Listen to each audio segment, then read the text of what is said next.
I'm so glad you found your way here tonight. The world of dreams has fascinated humanity since the very beginning of recorded history.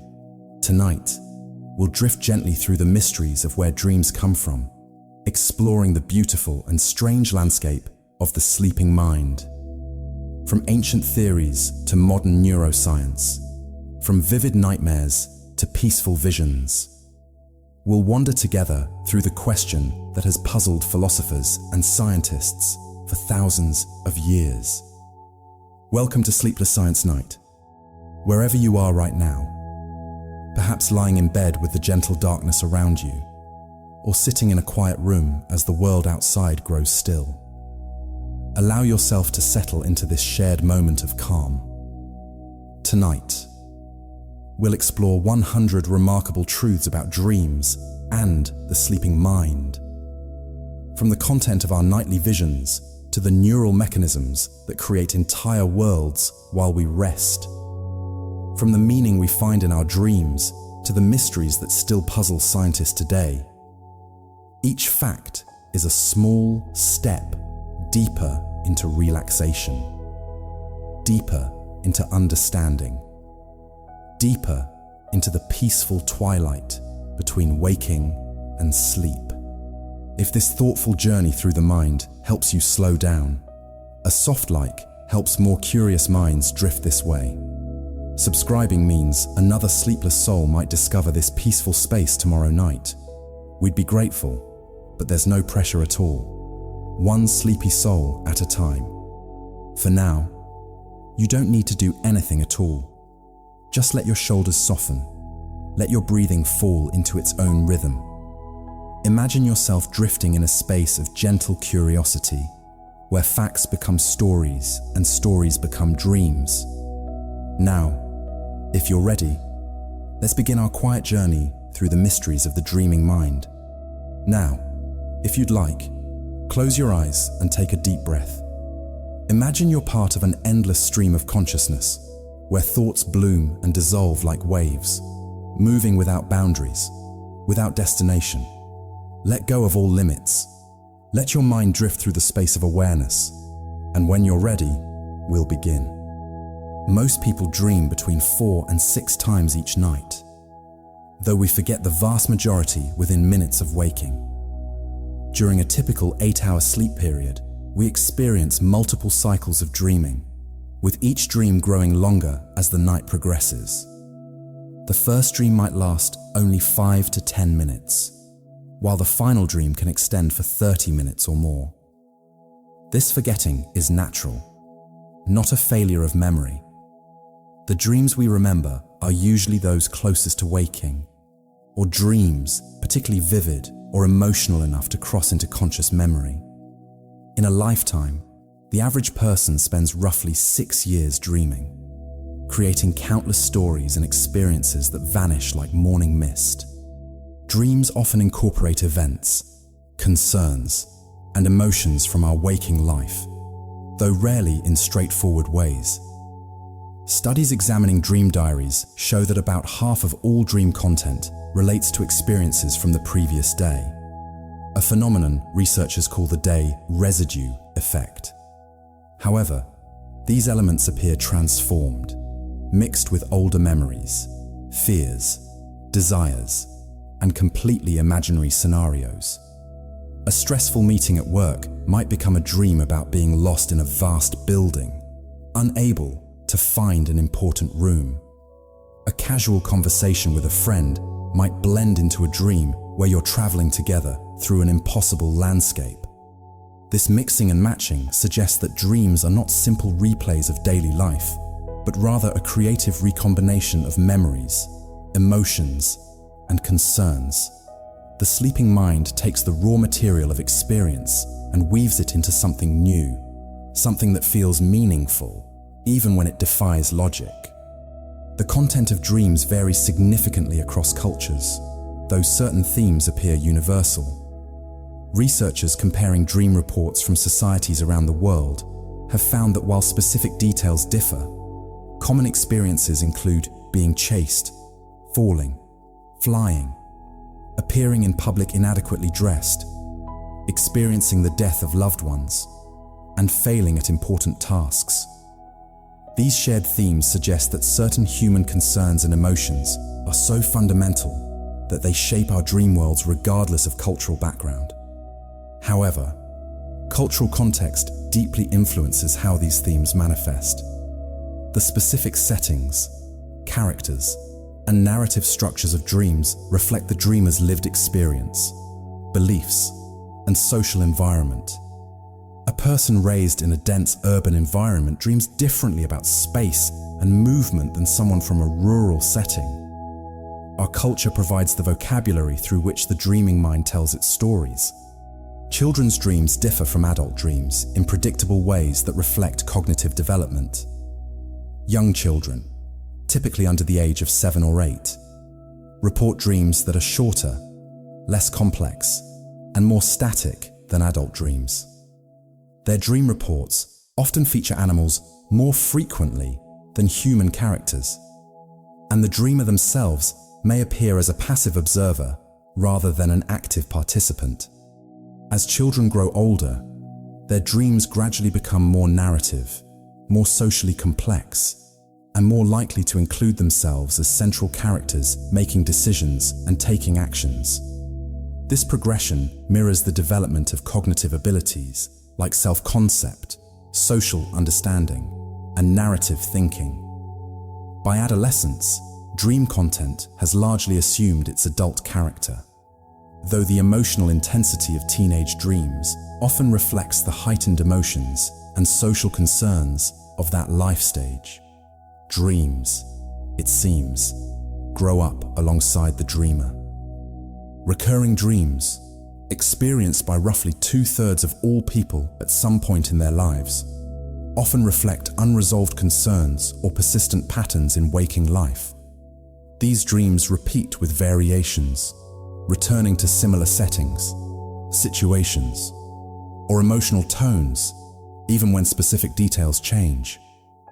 Common recurring dream themes include being chased or pursued, finding oneself back in school unprepared for an exam, discovering new rooms in a familiar house, teeth falling out, or being unable to move or call for help. Psychological research suggests that recurring dreams may represent the mind's attempt to process ongoing stresses, conflicts, or transitions that haven't been fully resolved in waking consciousness. Interestingly, recurring dreams often stop or transform when the underlying life situation changes or when the dreamer finds a way to address the concern in waking life. The dream, having delivered its message repeatedly, finally falls silent. Dreams can incorporate external stimuli, weaving real-world sounds, sensations, and even smells into their narratives without waking the sleeper. If an alarm clock rings, it might become a telephone in a dream, or church bells, or a fire alarm in a dream building. A gentle touch might transform into a dream character reaching out. This incorporation serves a protective function, allowing the brain to maintain sleep by explaining away potentially disruptive stimuli. The dreaming mind acts as a creative interpreter, taking raw sensory input and spinning it into dream narratives so smoothly that sleep continues undisturbed. However, this process has limits. Strong or threatening stimuli will usually trigger awakening despite the mind's attempts at incorporation. There's a threshold beyond which the real world insists on being recognized as real, pulling us back from the dream realm into waking consciousness. The emotional tone of dreams skews more negative than positive, with fear, anxiety, and confusion appearing more frequently than joy or contentment. Analysis of thousands of dream reports across multiple studies reveals that approximately 2/3 of dream emotions fall into negative categories, while only about 1/3 are positive. This negativity bias doesn't reflect mental illness or psychological problems in most dreamers. Instead, researchers suggest it may serve an evolutionary function, allowing us to rehearse responses to threats and challenges in a safe environment. Dreams might function as a kind of overnight therapy, letting us experience and process negative emotions without real-world consequences. The anxious dream about being unprepared or lost, repeated across countless human lifetimes, might help us navigate actual situations where we feel uncertain or vulnerable. Our dreams, however unsettling, may be preparing us for the challenges of waking life.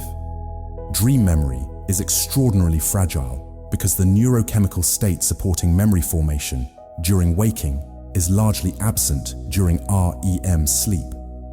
The neurotransmitters that transfer information to long-term storage, particularly norepinephrine and serotonin, drop to very low levels during dreaming.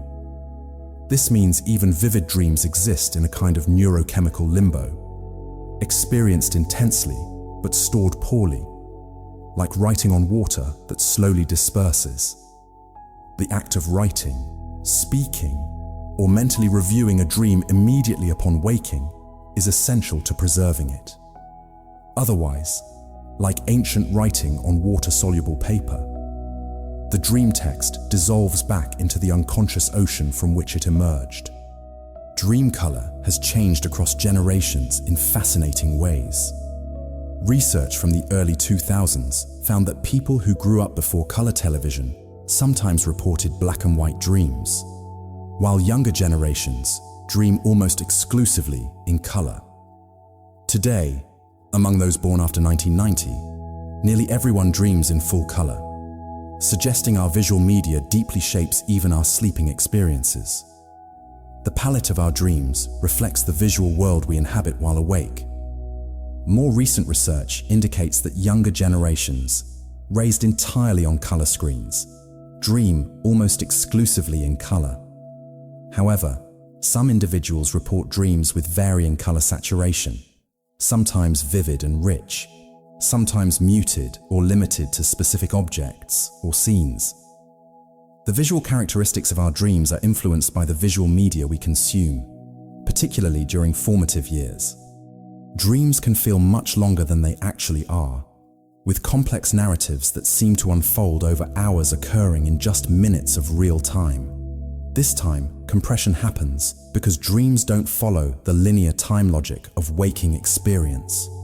In a dream, you might experience the beginning of a journey, then suddenly be at your destination, then find yourself already returning home, without any sense of missing time. The dreaming mind compresses, skips, and restructures time in ways that would be impossible in waking life. Laboratory studies where dreamers are awakened at specific intervals show that dream reports generally correlate with actual sleep time, meaning a 5-minute REM period produces roughly 5 minutes of dream experience. Yet the subjective experience often feels vastly different because our memory of the dream compresses multiple scenes and the sense of having lived through extended events, creating an illusion of duration that exceeds clock time. People who are blind dream differently depending on whether they lost their sight before or after the age of about 5 to 7 years. Those who had vision during early childhood continue to experience visual imagery in dreams throughout their lives, though these images may gradually become less detailed over decades of blindness. People born blind or who lost sight in very early infancy report dreams rich in sound, touch, taste, and smell, but without visual content. Their dreams are no less vivid or complex than sighted people's dreams, simply organized around different sensory modalities. They dream of navigating spaces through sound and touch, of conversations and music, of textures and temperatures. This reveals something profound about dreams. They're not fundamentally visual experiences, but rather constructions of conscious experience, using whatever sensory palette is available to the dreaming mind. Dreams adapt to the dreamer's perceptual world, creating meaningful experiences from the sensory building blocks each person knows. The settings of dreams often blend multiple familiar locations into impossible hybrid spaces that feel coherent while we're dreaming. Your childhood home might have rooms from your current apartment, hallways that open into your workplace, doors that lead to your school, all existing in a single structure that seems perfectly normal within the dream. This architectural impossibility reflects how memory works in dreams. The sleeping brain draws on multiple memory stores simultaneously, pulling elements from different times and places without maintaining their original spatial relationships. Upon waking, we might struggle to describe where a dream took place because it wasn't really any single location, but rather a composite space assembled from many memories. These impossible geographies reveal the creativity of the dreaming mind, which cares more about emotional resonance and narrative flow than about maintaining the consistent physics of real-world space. Strong emotions in dreams can trigger real physical responses, from increased heart rate and rapid breathing to tears, laughter, or muscle tension. When you dream of being chased, your heart actually pounds faster. When you dream of something sad, your eyes may produce real tears, even while closed in sleep. This mind-body connection demonstrates that dreams are not purely mental events, but experiences that engage our entire organism. The emotional centers of the brain, particularly the amygdala and related structures, show high activity during dream sleep, comparable to or even exceeding their waking levels. Meanwhile, the body experiences limited movement due to a temporary paralysis that prevents us from physically acting out our dreams. This creates an interesting paradox: intense emotional and physiological arousal occurring within a body that cannot move. We feel everything our dream self feels, even though we're lying still in bed, still. The boundary between dreaming and waking isn't always clear-cut, with some people experiencing hypnagogic hallucinations as they fall asleep and hypnopompic hallucinations as they wake up. These transitional states produce brief, often bizarre sensory experiences. You might hear your name called clearly, see faces or figures, feel a presence in the room, or experience the sensation of falling. These aren't dreams in the conventional sense, but rather the result of consciousness existing in a borderland between waking and sleep, where perceptual systems produce spontaneous activity without external input. Most people experience these phenomena occasionally, particularly when very tired or stressed. They're generally harmless, though they can be startling. Some cultures recognize these transitional states as spiritually significant moments when the barrier between worlds grows thin. From a neuroscience perspective, they simply reveal the complexity of the transition between different states of consciousness. Nightmares, distinguished from ordinary bad dreams by their intensity and their tendency to wake the sleeper, affect most people occasionally, but become persistent for about 5% of the population. These dreams sometimes bring feelings of unease or concern, featuring scenarios where we feel uncertain or where those we care about seem at risk. They're more common in the last third of the night when REM sleep is longest and most intense. While occasional nightmares are normal responses to stress, anxiety, or disturbing experiences, frequent nightmares can significantly impact sleep quality and daytime functioning. Post-traumatic stress disorder often manifests through recurrent nightmares that replay or symbolically represent traumatic events. Interestingly, certain medications, particularly some antidepressants and blood pressure medications, can increase nightmare frequency. Treatment approaches, including imagery, rehearsal, therapy, where people practice mentally rewriting their nightmares during waking hours, have shown considerable success in reducing nightmare frequency and intensity. The people who appear in our dreams are usually individuals we know or have encountered in waking life, though they may play roles or display characteristics that differ from their real personalities. Research analyzing dream characters finds that most are recognizable, people from the dreamer's past or present, though they might act in uncharacteristic ways or appear in unexpected contexts.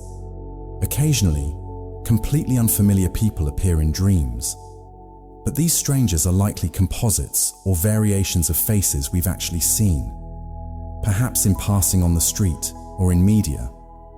The human brain is extraordinarily good at storing visual information about faces, far better than our conscious memory suggests. That unknown person in your dream might be assembled from features of numerous real people, or might be someone you briefly saw months or years ago and consciously forgot. The dreaming mind draws only from what we've experienced, but it rearranges and recombines these elements with remarkable creativity. Dreams can sometimes help with problem solving and creative insights, a phenomenon that has been documented both anecdotally and experimentally. Famous examples include the chemist August Kekulé discovering the ring structure of benzene after dreaming of a snake biting its own tail, and Paul McCartney claiming the melody for Yesterday came to him in a dream. Laboratory research supports the idea that sleep, and particularly dream sleep, facilitates creative thinking and novel associations. When people work on puzzles or problems before sleep, they often show improved performance after sleeping compared to equivalent waking rest, especially on tasks requiring creative insight rather than straightforward logic. The dreaming mind, freed from the constraints of logical thinking and social convention, can make connections and see patterns that the waking mind might dismiss as too unconventional or illogical. Dreams provide a space where the impossible becomes temporarily possible, and sometimes that mental flexibility yields genuine insights. The content of dreams changes across the human lifespan in ways that reflect our shifting concerns, relationships, and physical states. Young adults often dream about romantic relationships, social situations, and identity formation. Middle-aged adults' dreams increasingly feature work-related scenarios, family responsibilities, and concerns about health or aging.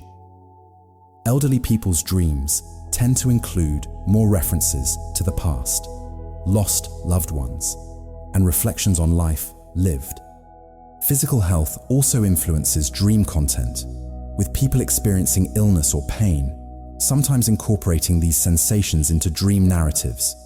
Interestingly, despite common belief, elderly individuals typically don't dream more about death than younger people. Dreams remain focused on daily concerns and emotional preoccupations, regardless of age. The dreaming mind, like consciousness itself, dwells primarily in the landscape of our current lived experience, even as it draws on memories stretching back to childhood. Some dreams carry emotional weight that persists long after waking, influencing mood and sometimes even decision-making during the following day. A particularly distressing dream can leave you feeling unsettled for hours, even when you consciously recognize it was just a dream. Conversely, a beautiful or joyful dream can lift your spirits upon waking, coloring the entire day with residual positive emotion. This emotional residue suggests that dreams, despite their often bizarre content, connect to something genuine in our emotional lives. Psychological research indicates that the emotions we experience in dreams are authentic emotional states, not simulations. When you feel fear in a dream, you're experiencing real fear, generated by the same brain structures that produce fear during waking life. This is why dream emotions can feel so powerful, and why they can bridge the gap between sleep and wakefulness, carrying genuine feeling across the boundary of consciousness. Dreams about flying, reported by roughly 1/3 to 1/2 of all people at some point, often carry feelings of joy, freedom, or power.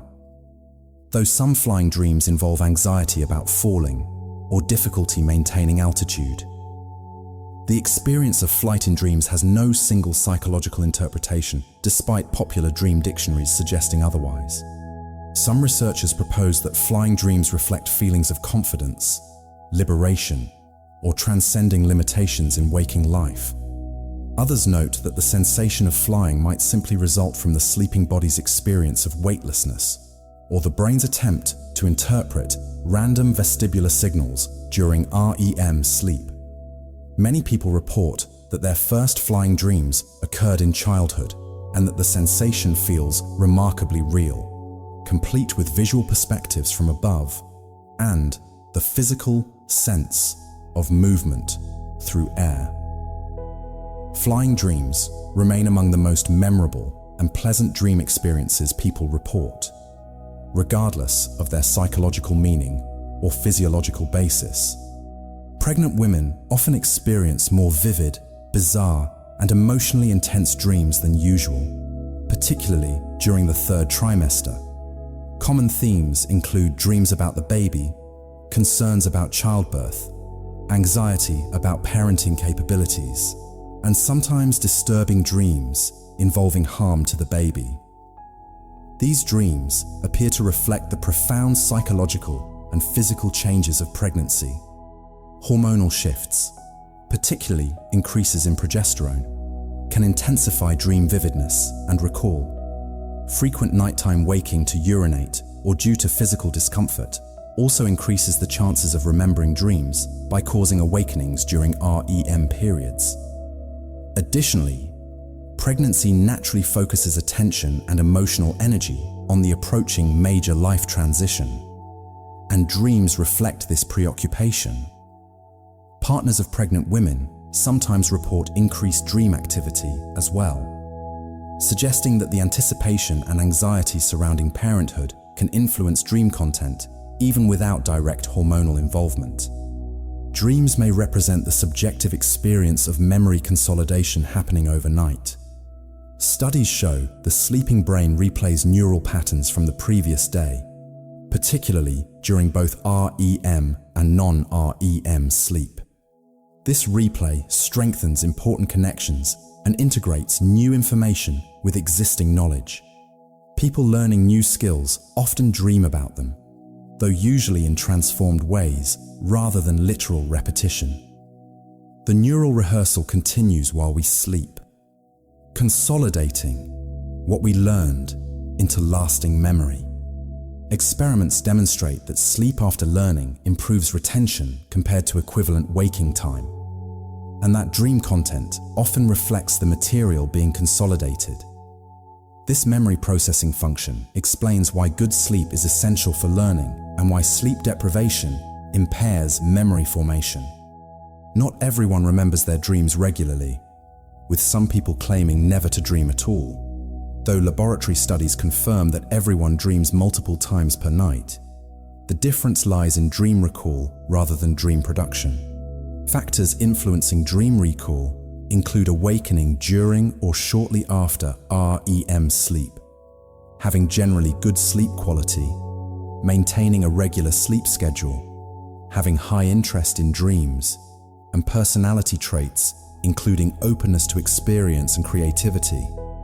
Women on average report slightly higher dream recall than men, though this difference is modest. Certain substances dramatically affect dream recall. Alcohol suppresses REM sleep and reduces dream recall, while stopping cannabis after regular use often leads to a gradual return of vivid dreams over several weeks. As REM sleep patterns normalize, this REM rebound happens because cannabis suppresses REM during use, and the brain compensates by increasing REM intensity once the substance is cleared. People can improve their dream recall through practices like keeping a dream journal, setting the intention to remember dreams before sleep, and maintaining regular sleep-wake schedules. The dreams are always there, waiting in the darkness. Whether we remember them is another matter. Dreams have been interpreted as meaningful messages for thousands of years across virtually every human culture, though the methods and meanings assigned to them vary enormously. Ancient Egyptians believed dreams were communications from the gods and compiled dream interpretation manuals. Classical Greek and Roman cultures practiced dream incubation, sleeping in temples to receive healing or prophetic dreams. Biblical and Islamic traditions contain numerous accounts of significant dreams carrying divine messages. Indigenous cultures worldwide have sophisticated dream traditions, often viewing dreams as equally real as waking experience and a means of communicating with ancestors or spirits. Freud's psychological approach to dreams as wish fulfillment and Jung's concept of dreams as messages from the unconscious brought dream interpretation into modern psychology. Modern neuroscience has largely moved away from the idea that dreams contain coded messages, instead viewing them as byproducts of brain activity during sleep. Yet the search for meaning in dreams persists, perhaps because they feel meaningful, because they engage our emotions so powerfully and seem to reflect our inner lives, even if that reflection is fragmentary and distorted. The experience of dreaming raises profound questions about the nature of consciousness itself. When you're dreaming, you have subjective experiences, emotions, and a sense of self navigating a world that seems real. Yet this entire experiential world is generated internally, without external input. The dream demonstrates that consciousness doesn't require interaction with an external physical world to exist. Your brain can create a complete phenomenological reality from memory, emotion, and spontaneous neural activity. This has led philosophers and neuroscientists to ask difficult questions. If dreaming consciousness feels real, how do we know waking consciousness is fundamentally different? What is the relationship between brain activity and subjective experience? Why does experience feel like something rather than being mere information processing? Dreams don't answer these questions, but they make them more urgent and more strange. Each night, we experience an altered reality so convincing that we accept flying, talking animals, and impossible events as normal. And yet, we wake and call it just a dream. Let's pause here and notice your body. As you breathe out slowly, appreciate each tiny cell inside. Trillions of organisms working in silence, heart beating, lungs breathing, brain thinking, all without your command. Notice the gentle sensations on your skin, in your muscles, along your spine. You are a complete ecosystem, diverse, self-balancing. Now we continue. Lucid dreaming, where the dreamer becomes aware they're dreaming while the dream continues, occurs spontaneously in more than half of all people, at least once in their lifetime, while about 1 in 10 experience lucid dreams monthly or more often. This awareness during dreams, knowing you're dreaming while the dream continues, varies greatly between individuals. During a lucid dream, you recognize that you're asleep and that the world around you is a dream construction. This awareness sometimes allows control over dream content and action, though the degree of control varies. Some lucid dreamers can fly at will, change scenes, summon specific people or objects, or explore the dream landscape with full conscious awareness. The phenomenon has been scientifically validated through sleep laboratory studies where lucid dreamers signal their awareness using prearranged eye movements, which can be detected by external observers despite the sleeper's physical stillness. Techniques for inducing lucid dreams include reality testing during waking hours, maintaining dream journals, and using cues like flashing lights during REM sleep. Interest in lucid dreaming has grown substantially, with some practitioners viewing it as a way to explore consciousness itself, or even to practice skills while asleep. The question of whether dreams happen in real time or occur in a flash upon waking has been largely settled by careful laboratory research. Dreams unfold approximately in real time, not in instantaneous bursts. Experiments where researchers measure REM sleep duration and compare it to the dream narrative reported upon awakening show General Correspondence. A 10-minute REM period produces a dream that, when described, sounds like roughly 10 minutes of experience. The famous case of Alfred Maury dreaming an entire guillotine execution narrative just before a piece of furniture struck his neck, suggesting the entire elaborate dream occurred instantaneously, is likely misremembered or embellished. The dreaming brain does alter time perception and can compress time through scene transitions and narrative ellipsis. But the basic flow of dream experience parallels the flow of real time. This makes sense, given that dreams involve actual neural processing, which requires time to occur, rather than being somehow outside of temporal flow. Dreams can occur during non-REM sleep stages, not only during REM sleep, though these dreams differ in character. REM dreams tend to be more vivid, bizarre, emotionally intense, and story-like. Non-REM dreams, particularly those from stage 2 sleep, are often more thought-like, fragmented, and closer to waking consciousness. They might involve replaying conversations or thinking through problems rather than experiencing elaborate narratives. Dreams from the deepest sleep stage, slow wave sleep, are rare and typically brief if they occur at all. The most memorable and elaborate dreams arise from REM sleep, which is why REM and dreaming are often treated as synonymous. But this oversimplifies the relationship between sleep stages and mentation. Some form of mental activity occurs throughout sleep, existing on a spectrum from abstract thought to full sensory hallucination. Consciousness doesn't simply switch off during sleep. It transforms, becoming strange, fluid, and liberated from waking logic. The philosophical problem of whether we can ever truly prove we're awake rather than dreaming has troubled thinkers from ancient Chinese philosopher Zhuangzi to René Descartes.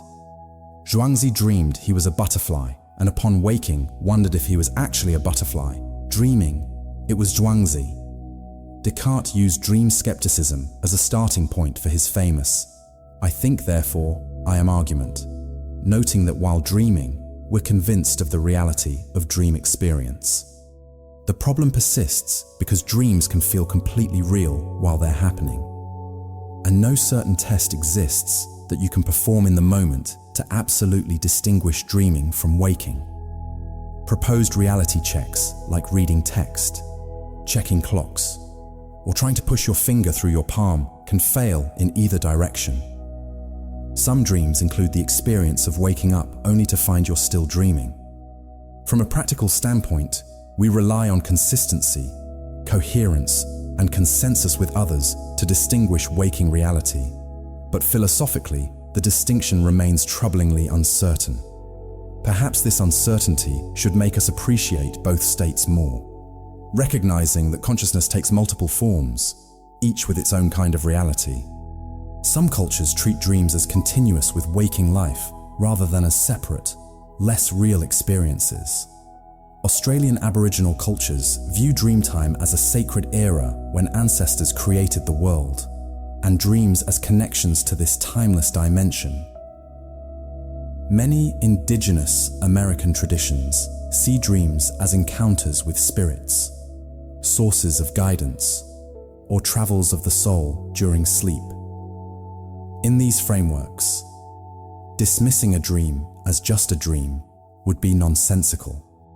Western culture has generally treated dreams as internal, subjective, and less real than waking experience, but this represents one cultural choice among many.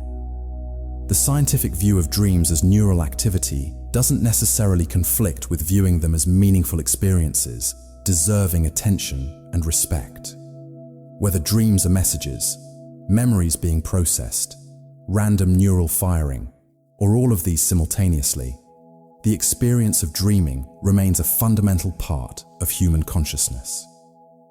Every night, we enter an alternate mode of existence, and how we understand and value that experience is partly a matter of cultural interpretation. The phenomenon of dream incorporation, where sleeping people incorporate real stimuli into their dreams, demonstrates the brain's remarkable creativity and its drive to preserve sleep. Classic experiments involved sprinkling water on sleepers or introducing sounds like bells or music during REM sleep, then waking them to collect dream reports. Frequently, the stimulus appeared transformed into dream content. Water became rain in the dream, a waterfall, swimming, or spilled drinks. A bell became a phone ringing, church bells, or an alarm in the dream narrative. This incorporation isn't perfect or consistent. Sometimes, stimuli wake the sleeper instead. But when incorporation succeeds, it reveals how the dreaming brain actively constructs explanatory narratives for sensory input, preferring to weave external information into ongoing dream activity rather than interrupt sleep. This same mechanism likely accounts for how alarm clocks sometimes appear in dreams for minutes before finally breaking through to wake us. Our sleeping brain, trying repeatedly to explain the sound within the dream world before admitting defeat and returning us to waking consciousness. Shared dreaming, where two or more people claim to dream about the same events or meet in the same dream space, is reported anecdotally, but has never been demonstrated under controlled laboratory conditions. Despite numerous claims and the popularity of the concept in fiction, no rigorous scientific evidence supports the existence of shared dreams as actual simultaneous experiences. What likely accounts for these reports is a combination of coincidence, similar environmental stimuli, shared waking experiences that both dreamers incorporate, and the reconstruction of dream memory in conversation. When two people discuss their dreams and find similarities, they may unconsciously emphasize matching elements and downplay differences, creating a false memory of greater overlap than actually occurred. The emotional appeal of shared dreaming is understandable. Dreams feel so private and isolated that the idea of truly meeting someone there, of sharing that strange space, carries deep resonance. But the weight of evidence suggests that each dreamer dreams alone, their consciousness folded inward into a world no other can enter, no matter how much we might wish otherwise. The content of dreams can be influenced deliberately before sleep through a technique called dream incubation, practiced in various forms across many cultures throughout history. Modern versions involve focused attention on a desired dream topic, visualization before sleep, writing down an intention or question, or looking at relevant images. Research shows modest success rates, with people who practice dream incubation slightly more likely to dream about chosen topics than control subjects. The results are far from guaranteed. The technique works better with some consistency of practice and with personally meaningful topics. It seems to function by priming relevant memories and neural networks that are then more likely to be incorporated into dream content during sleep. Dream incubation has been used for creative inspiration, problem solving, and psychological insight. While it doesn't provide precise control over dreams, it demonstrates that the boundary between waking intention and dream experience is somewhat permeable. We can send messages to our sleeping selves, suggestions and questions that might influence the stories our dreaming minds tell. Some people experience sleep paralysis, a state where they wake up but temporarily cannot move or speak, sometimes accompanied by unusual sensations, a feeling of weight, or vivid imagery that can feel unsettling though it passes quickly. This occurs when consciousness returns before the muscle, atonia, that normally accompanies REM sleep has lifted. The experience typically lasts from a few seconds to a couple of minutes and, while it can feel strange for many, is physiologically harmless. Sleep paralysis has influenced folklore across cultures, manifesting as tales of demons, night hags, alien abductions, or evil spirits sitting on the chest of sleepers. The old hag syndrome in Newfoundland, the Kanashibari in Japan, and similar traditions worldwide likely all describe the same phenomenon. Understanding the neurological basis for sleep paralysis doesn't necessarily make the experience less unusual for those who undergo it, but it does provide reassurance that the sensations and temporary inability to move, however real they feel, are brief neurological events rather than supernatural encounters or signs of serious illness. Dream characters, whether strangers or loved ones, behave in ways that often surprise us, saying things we didn't consciously plan. This reveals that the dreaming mind generates autonomous agents within its own narrative, creating dialogue and behavior for multiple characters simultaneously. These dream people seem to have their own intentions and knowledge, even though they're all produced by a single sleeping brain. The dreaming mind is both playwright and entire cast, though while dreaming, we experience other characters as genuinely separate from ourselves. Research into dream narratives shows that conversations in dreams can feel spontaneous and surprising, as if coming from outside ourselves. This internal generation of seemingly independent agents demonstrates the brain's extraordinary capacity for simulation, creating the experience of social interaction entirely from memory and imagination. Dream content can be influenced by what we experience during sleep, including sounds, temperature, and physical comfort. Studies show that uncomfortable sleeping positions, room temperature extremes, and physical sensations like needing to use the bathroom all affect dream content. However, the relationship isn't straightforward. Being cold doesn't necessarily produce dreams about snow.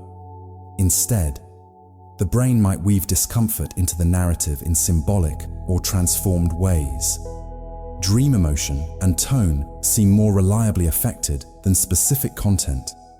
Discomfort tends to produce more negative dream emotions and more dreams of threat, while physical comfort correlates with more positive dream content. This suggests that our dreaming mind monitors our body's state and incorporates that information emotionally into the dream narrative. The boundary between inner and outer, between mind and body, is less distinct during sleep. Physical reality seeps into the dream world, not as direct translation, but as emotional atmosphere, coloring our dream stories with feelings drawn from the sleeping body's sensations. The question of whether animals dream has been explored through behavioral observation and neurological studies. Many mammals show REM sleep with similar neural patterns to humans, along with behaviors suggesting dream content. Dogs sometimes twitch their legs, whimper, or move their eyes rapidly during sleep in ways that suggest they might be dreaming of chasing, playing, or barking. Research on rats shows that during REM sleep, their brain activity patterns match those observed when the rats navigate mazes while awake, suggesting they're mentally replaying their waking experiences. Birds also show REM-like sleep states, and zebra finches activate the same neural patterns during sleep as when learning songs. These findings suggest that dreaming, or something functionally similar, may be widespread among animals with complex nervous systems. However, we can never know the subjective experience of animal dreams. Whether a sleeping dog truly experiences something we would recognize as dreaming, or whether the neural replay occurs without consciousness, remains fundamentally unknowable. The question touches the hard problem of consciousness. Even with neural similarity, we cannot access another being's inner experience. False awakening dreams, where you dream that you've woken up but are actually still dreaming, can create unsettling experiences of nested reality. You might dream that your alarm rings, that you get out of bed, shower, and dress, only to actually wake up and realize it all needs to be done again. Sometimes multiple false awakenings occur in sequence, creating a Russian doll structure of consciousness where you wake up several times, each time still trapped in sleep. False awakenings often include familiar morning environments rendered with precise detail, making them particularly convincing. They can trigger existential anxiety about the reliability of consciousness and the possibility of being perpetually mistaken about one's state of awareness. The phenomenon reveals how completely the dreaming brain can simulate waking experience, down to the very sensation of transitioning from sleep to wakefulness. If consciousness can be fooled so completely about its own state, what else might we be mistaken about? False awakenings remind us that our certainty about reality is constructed, not given. Some people report experiencing enhanced abilities in lucid dreams, including problem solving, creative insight, and skill practice. While in a lucid dream, knowing that physical laws don't apply, dreamers report practicing music, rehearsing athletic movements, or working through creative problems with unusual freedom. A few small studies suggest that motor skill practice in lucid dreams might have some beneficial effect on waking performance, though results are mixed, and more research is needed. The appeal of using lucid dreams for self-improvement is obvious. Gaining several hours of practice time each night without physical risk or resource costs. However, the correspondence between dream practice and real-world skill transfer remains uncertain. The sleeping brain doesn't receive normal proprioceptive feedback or muscle engagement, potentially limiting transfer. Still, many practitioners report subjective benefits, particularly for creative work and psychological insight.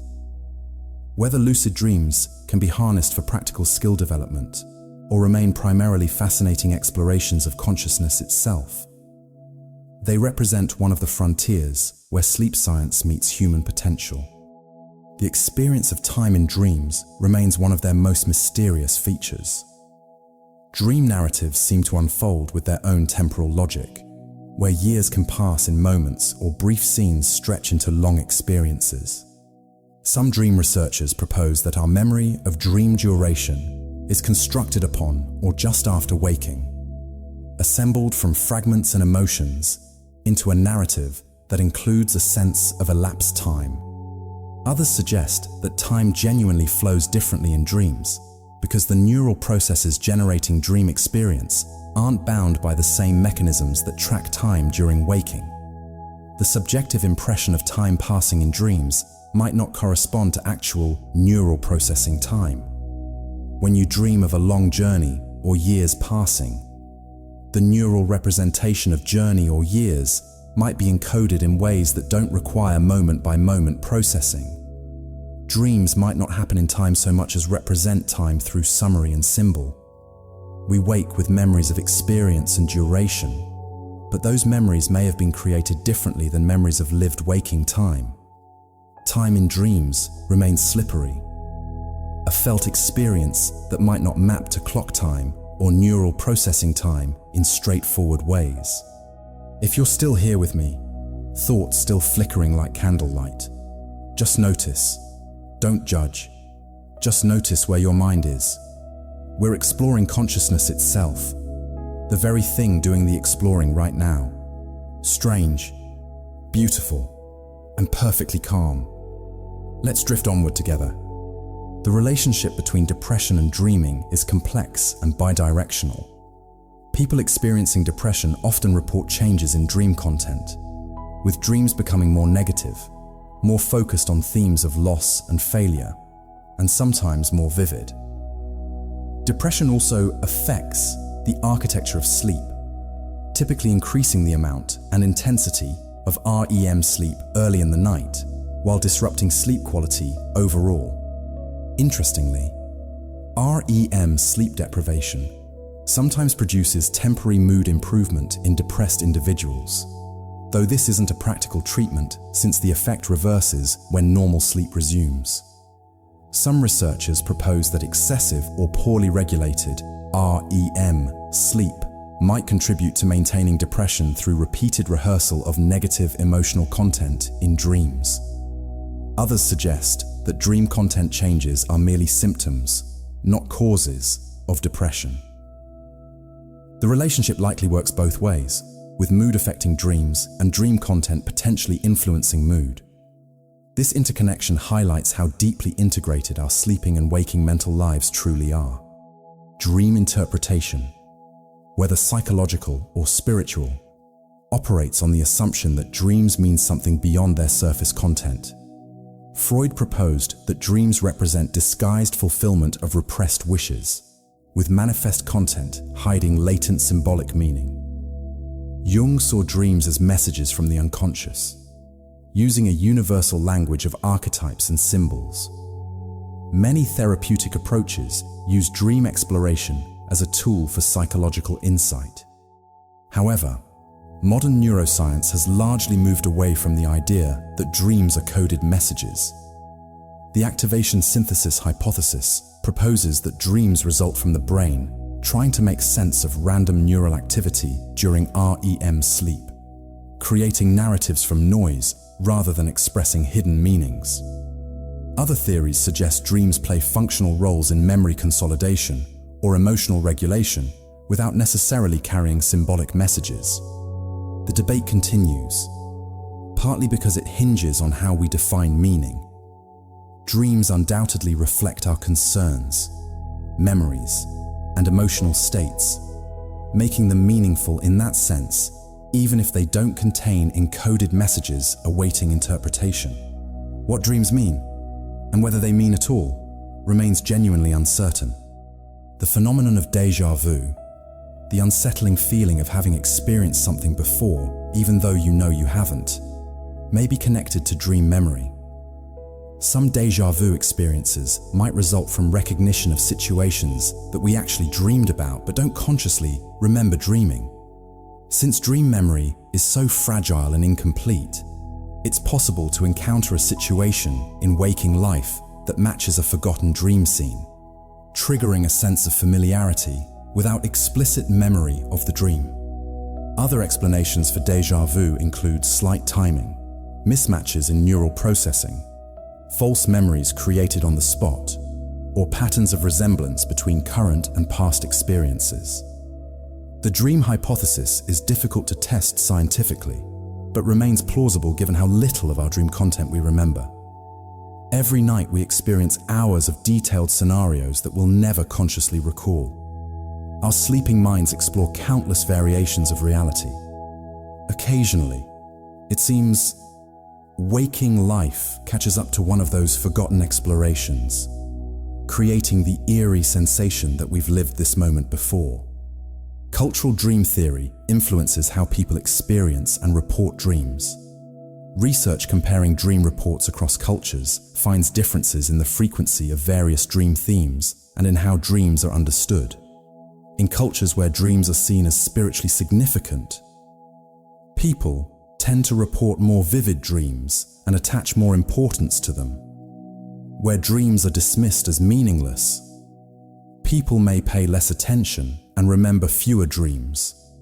This suggests that cultural frameworks don't just interpret dreams differently, but actually shape the dream experience itself, or at least what aspects of that experience make it into memory and retelling. The stories we tell about dreams influence how we experience them.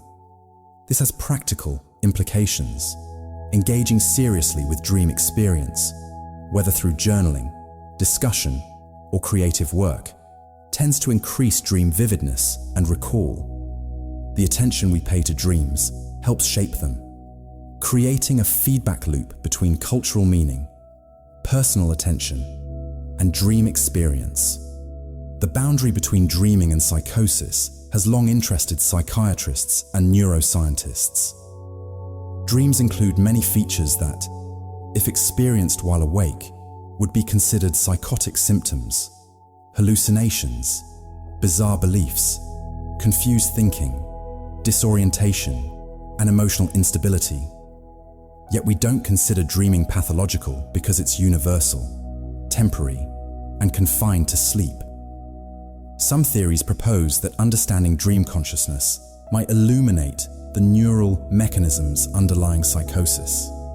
Both states involve breakdowns in reality monitoring and altered activity in brain regions responsible for perception and belief evaluation. Some medications that reduce psychotic symptoms also suppress REM sleep. However, the comparison has limits.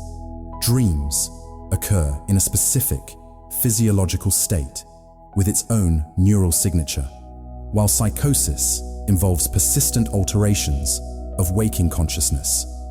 Still, the similarity suggests that the line between normal and pathological states of consciousness may be less distinct than we assume. Our dreaming minds, every night, cross into territories that would be labeled as illness if we remained there while awake. Throughout history, people have reported dreams that seem to predict future events, though verification remains difficult. Scientific investigation of prophetic dreams faces significant challenges. Most claims rely on retrospective reports that are impossible to verify and are subject to confirmation bias, false memory, and selective reporting.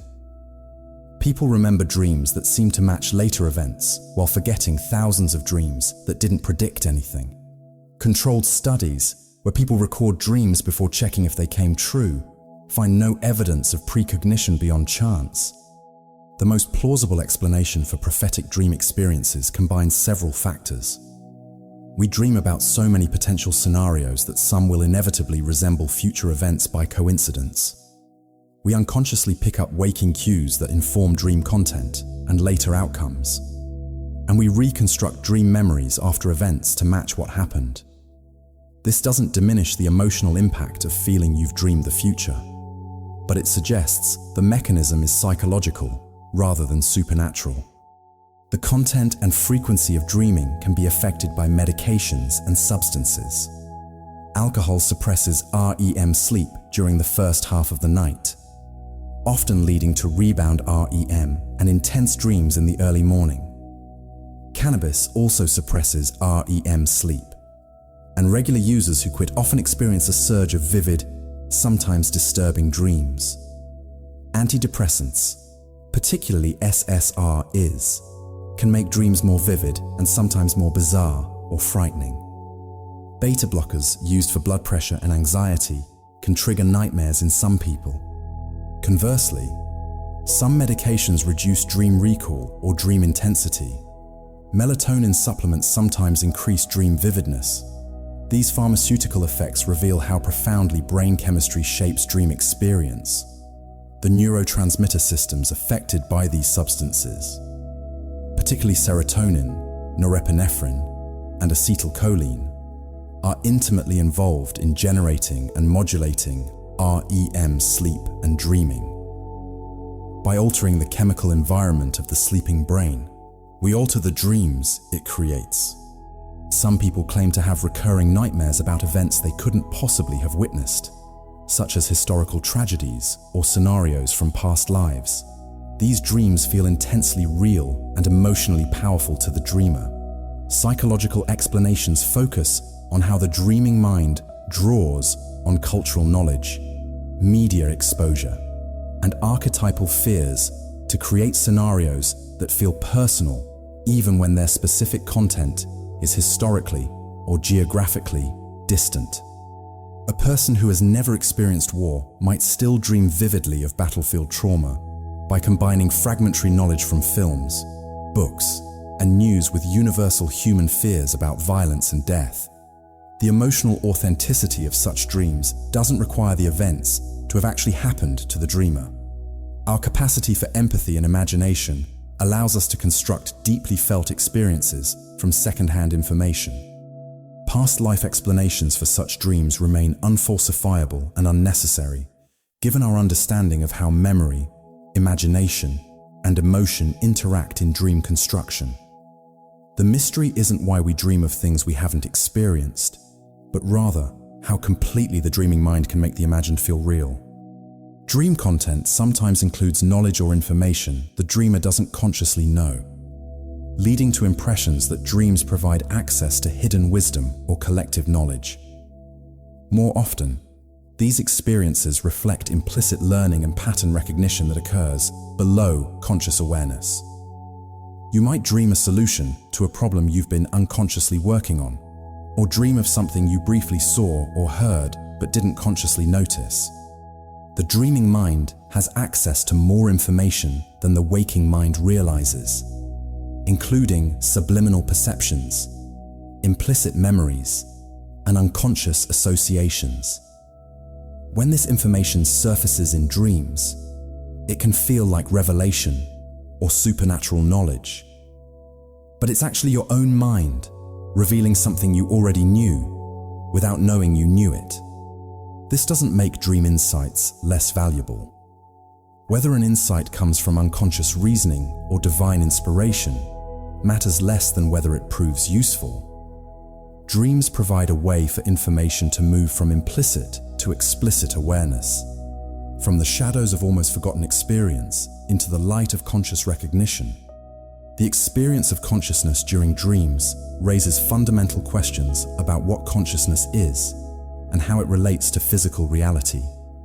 In dreams, you have a subjective point of view, emotions, decisions, and a sense of existing as a self, all generated entirely by neural activity without external input or bodily action.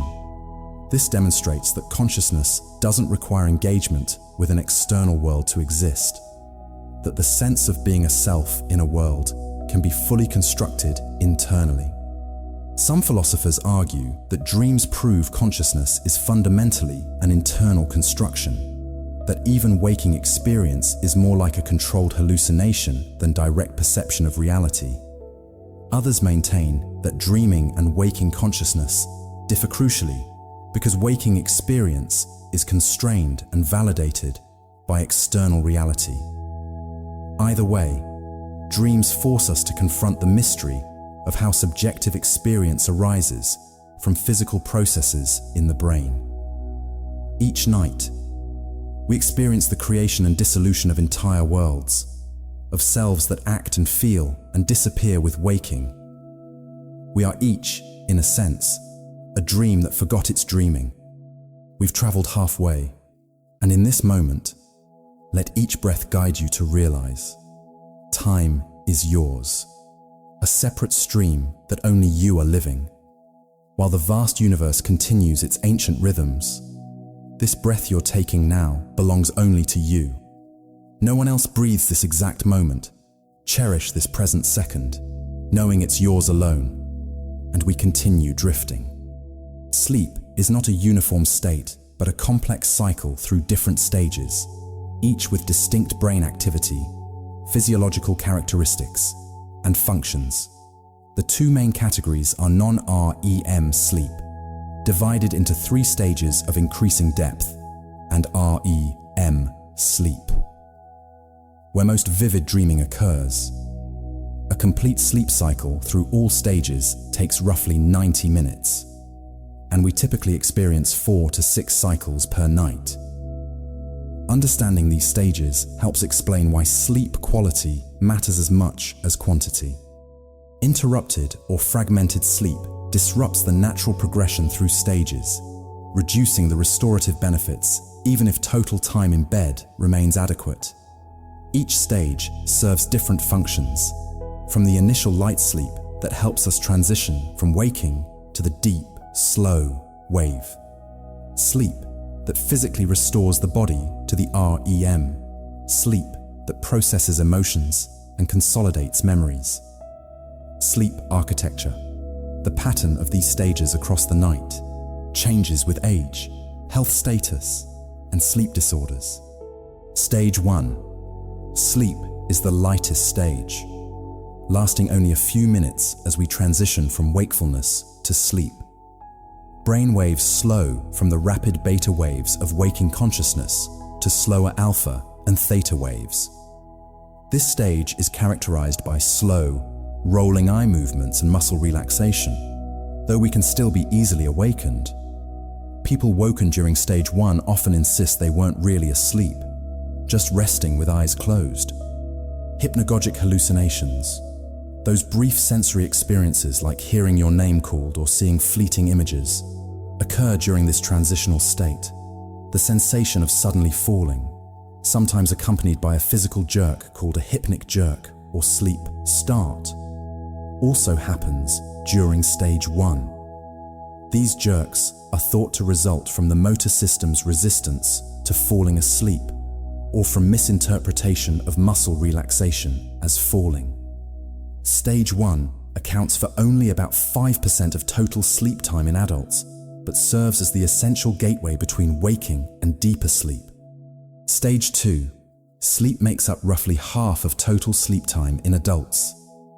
Brainwaves continue to slow, interrupted by sudden bursts of rapid brain activity called sleep spindles and large waves called K-complexes. Sleep spindles, lasting a second or two, are thought to play a role in memory consolidation and in protecting sleep by helping the brain ignore external stimuli. K-complexes help suppress cortical arousal and aid sleep-based memory consolidation. During stage 2, heart rate slows, body temperature drops, and eye movements stop. The sleeper is less easily awakened than in stage 1, but hasn't yet entered the deep restorative sleep of stage 3. This middle ground stage might seem less important than deep sleep, or REM. But research suggests stage 2 plays crucial roles in motor learning and declarative memory consolidation. The sleep spindles that characterize this stage increase in number and density after learning new motor skills, suggesting active memory processing occurring during this apparently quiet sleep stage. Stage 3, sleep, also called slow wave sleep or deep sleep, is the most restorative sleep stage. Brain waves slow dramatically to large, slow delta waves. It's very difficult to wake someone from stage 3 sleep, and if awakened, they often feel disoriented and groggy for several minutes. This stage is when the body performs most physical restoration, including tissue growth and repair, immune system strengthening, and energy restoration. Growth hormone is released primarily during deep sleep, explaining why adequate sleep is crucial for children's growth and for recovery from injury or illness. People deprived specifically of deep sleep report feeling physically exhausted even if they get adequate REM and lighter sleep. Sleepwalking, sleep talking, and night terrors occur during deep sleep because the person is deeply unconscious, but the motor system is not fully paralyzed as it is during REM. Deep sleep is concentrated in the first half of the night, gradually decreasing in duration through successive sleep cycles. As we age, deep sleep decreases, which may contribute to many age-related health changes. REM sleep, named for the rapid eye movements that characterize this stage, is when most vivid story, like dreaming, occurs. Brain activity during REM resembles waking activity more than it does other sleep stages.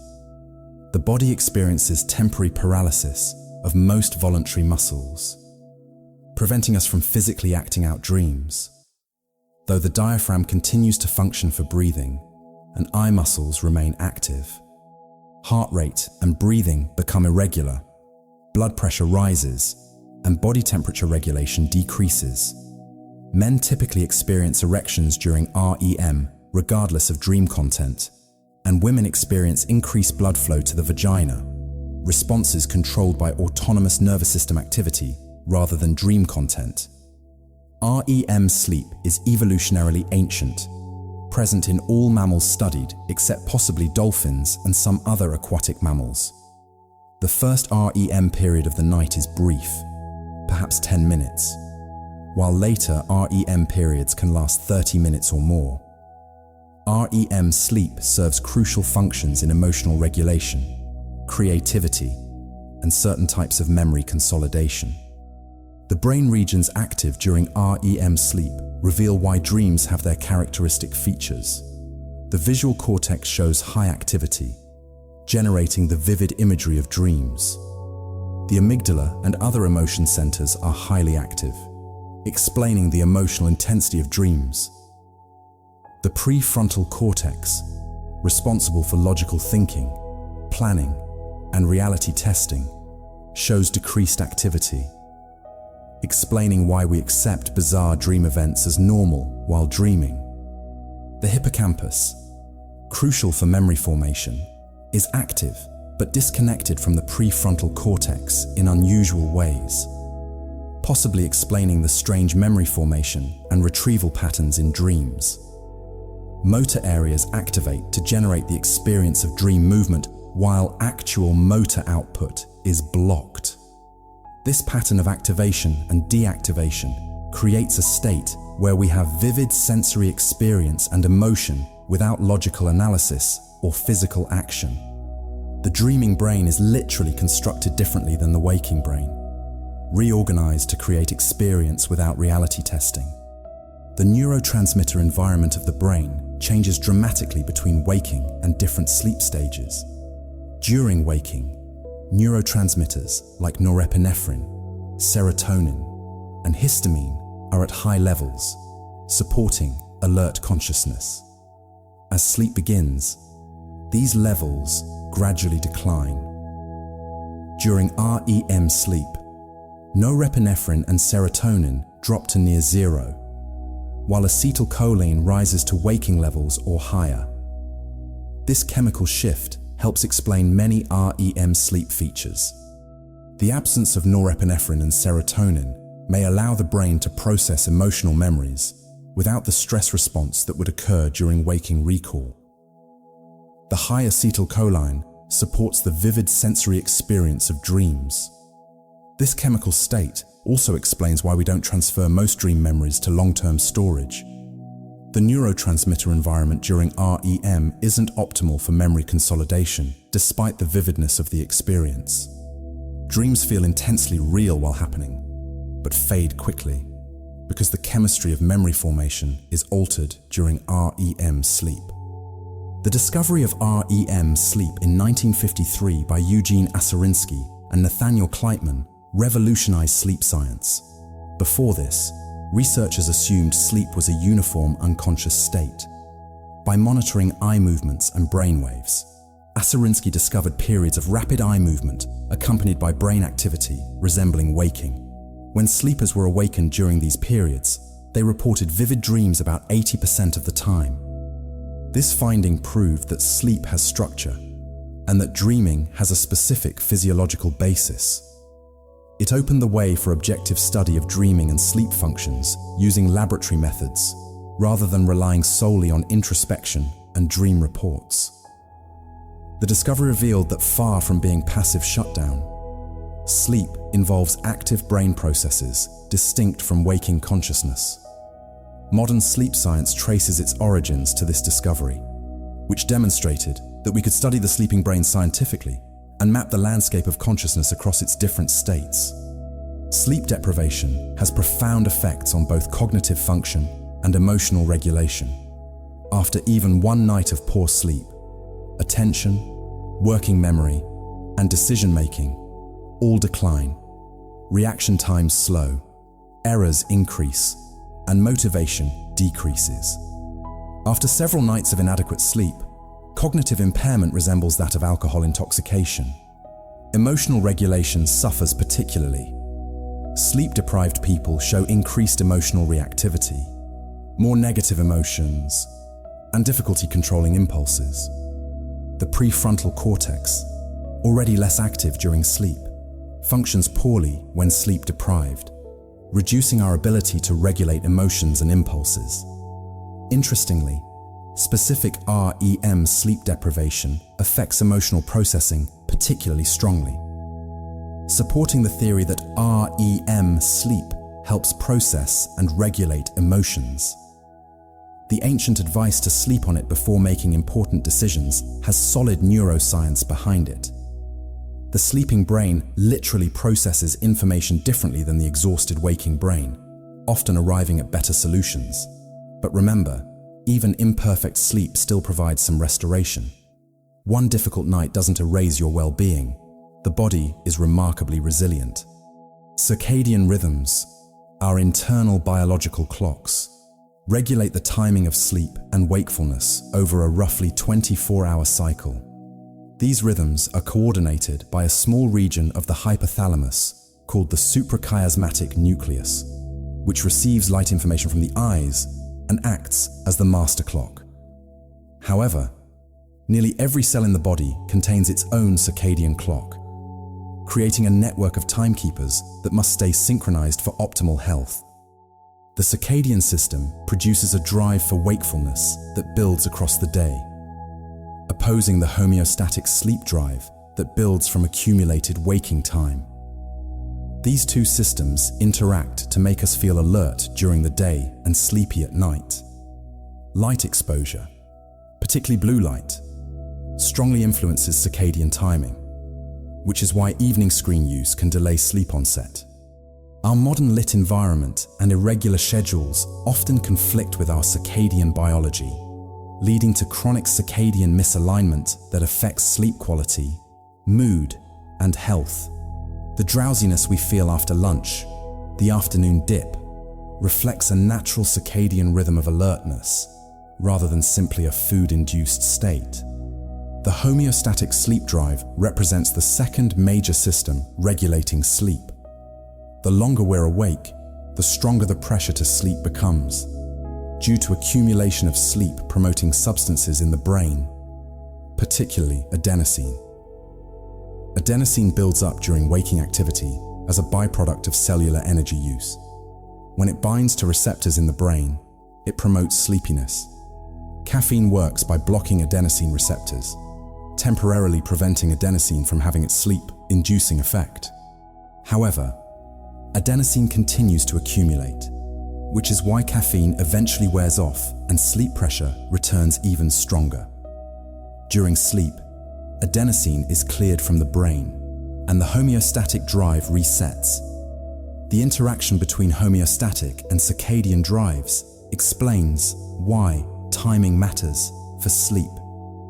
Fighting strong homeostatic sleep drive late at night is difficult, but trying to sleep when circadian drive for wakefulness is high, even if you're tired, is also challenging.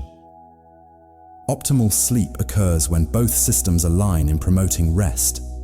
The glymphatic system, discovered relatively recently, represents a crucial function of sleep that helps explain why sleep is necessary. During sleep, particularly deep sleep, the brain's glymphatic system becomes more active, flushing out metabolic waste products that accumulate during waking activity. These waste products include beta amyloid, a protein associated with Alzheimer's disease. The glymphatic system works like a waste removal system, using cerebrospinal fluid to clear the brain of toxins. During sleep, brain cells actually shrink slightly, increasing the space between them and allowing more efficient waste clearance. This discovery suggests that one fundamental purpose of sleep is essentially house cleaning, allowing the brain to clear metabolic debris that would otherwise accumulate to toxic levels. Chronic sleep deprivation may prevent adequate waste clearance, potentially contributing to neurodegenerative diseases over time. The sleeping brain isn't merely resting, but actively maintaining itself, preserving its function for the next period of waking activity. Dreams serve important functions in emotional processing and regulation, though the mechanisms remain partially mysterious. Studies show that REM sleep selectively processes emotional memories, integrating them into existing memory networks while reducing their emotional charge. This explains why disturbing experiences often feel less emotionally overwhelming after a good night's sleep. The phrase "time heals all wounds" might be more accurately stated as "sleep heals emotional wounds." During REM sleep, memories of emotional events are reactivated without the stress neurochemicals that accompanied the original experience, allowing the memory to be stored without the intense emotional response. This process appears to help us adapt to emotional experiences, maintaining the memory while reducing distress. When this process is disrupted, such as in PTSD, where traumatic memories remain emotionally charged, sleep disturbances are common.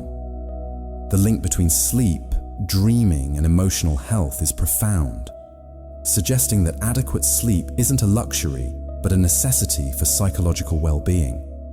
The pineal gland, a small structure deep in the brain, produces melatonin in response to darkness, helping regulate circadian rhythms and promote sleep.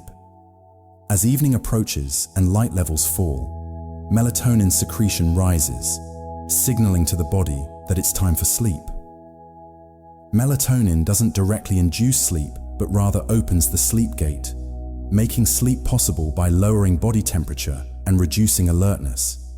Light exposure, particularly blue wavelengths, suppresses melatonin production, which is why evening screen time can delay sleep onset. This system evolved to synchronize our sleep-wake cycles with day-night cycles, ensuring we sleep during darkness when activity is difficult and potentially dangerous.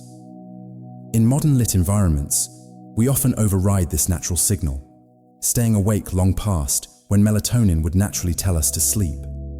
Shift workers and people experiencing jet lag struggle because their melatonin rhythms are misaligned with their desired sleep times.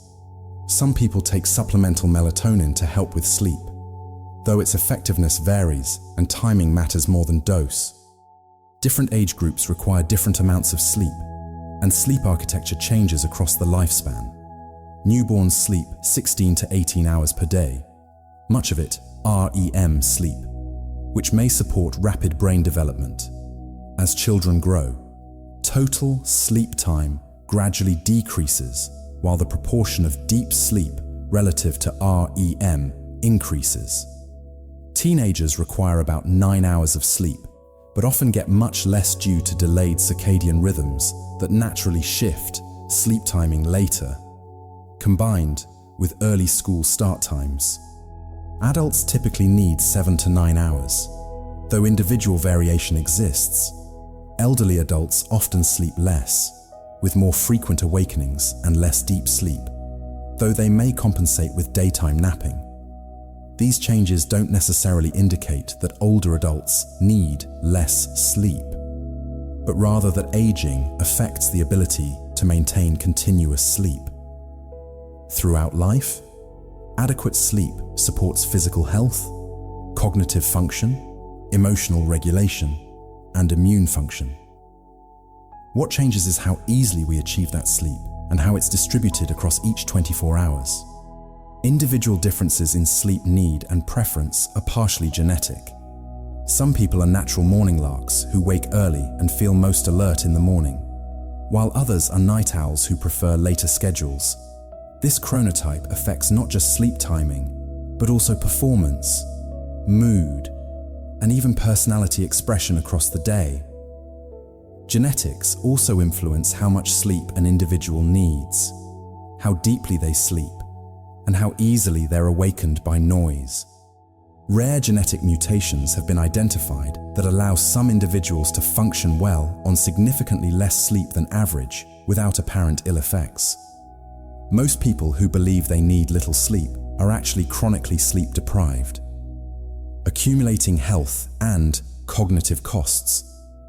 But a tiny percentage truly need less sleep due to genetic differences.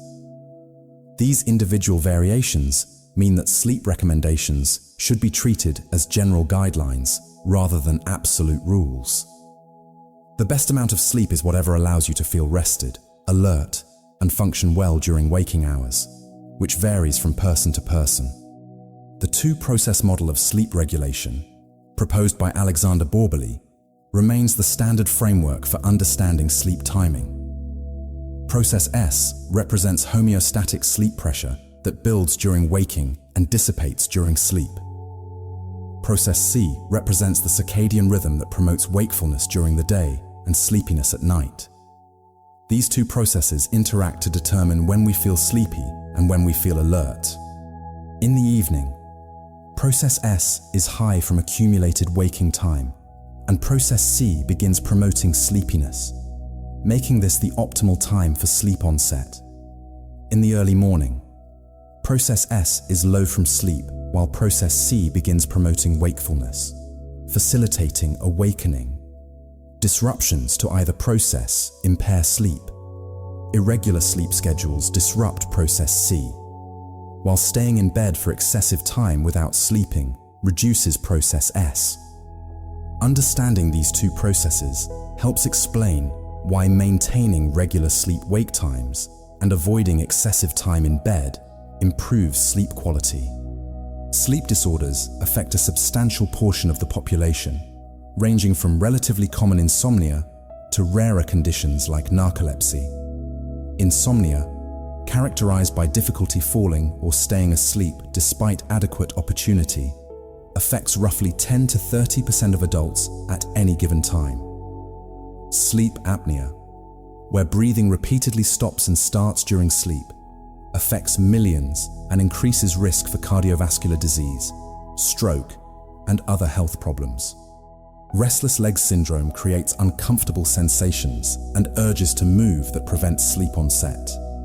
Narcolepsy involves sudden irresistible sleep episodes and sometimes cataplexy, where strong emotions trigger temporary muscle paralysis. Parasomnias include sleepwalking, night terrors, and REM behavior disorder, where people physically act out dreams.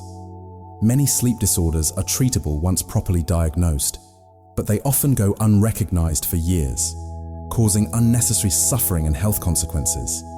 The sleeping brain is complex, and many things can disrupt its delicate functioning.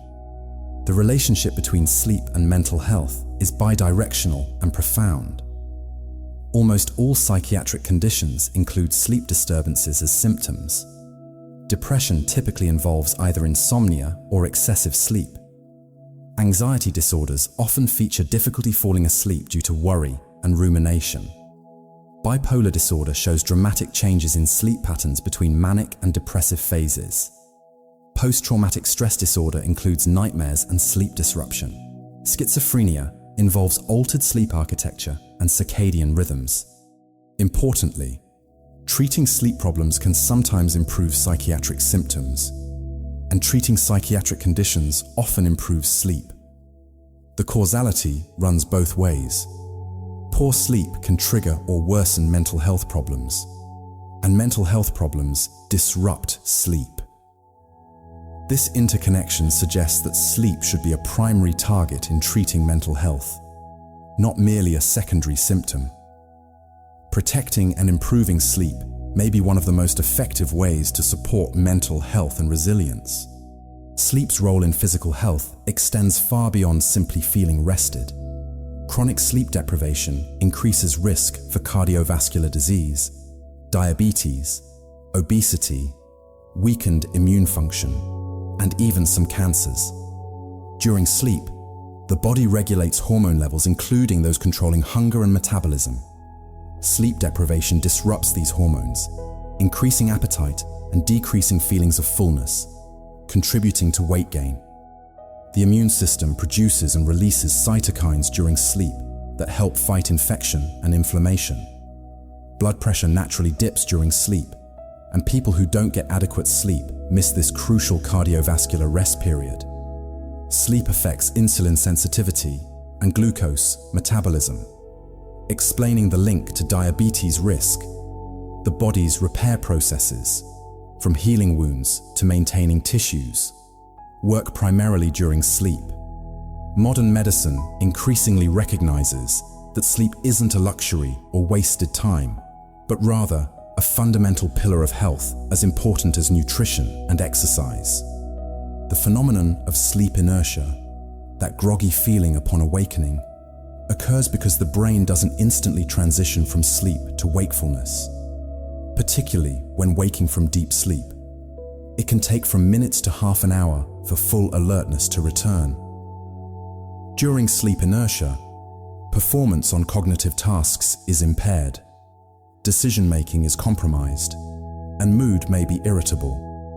The prefrontal cortex takes longer to fully wake up than other brain regions, explaining the poor judgment and reduced inhibition sometimes observed upon sudden awakening.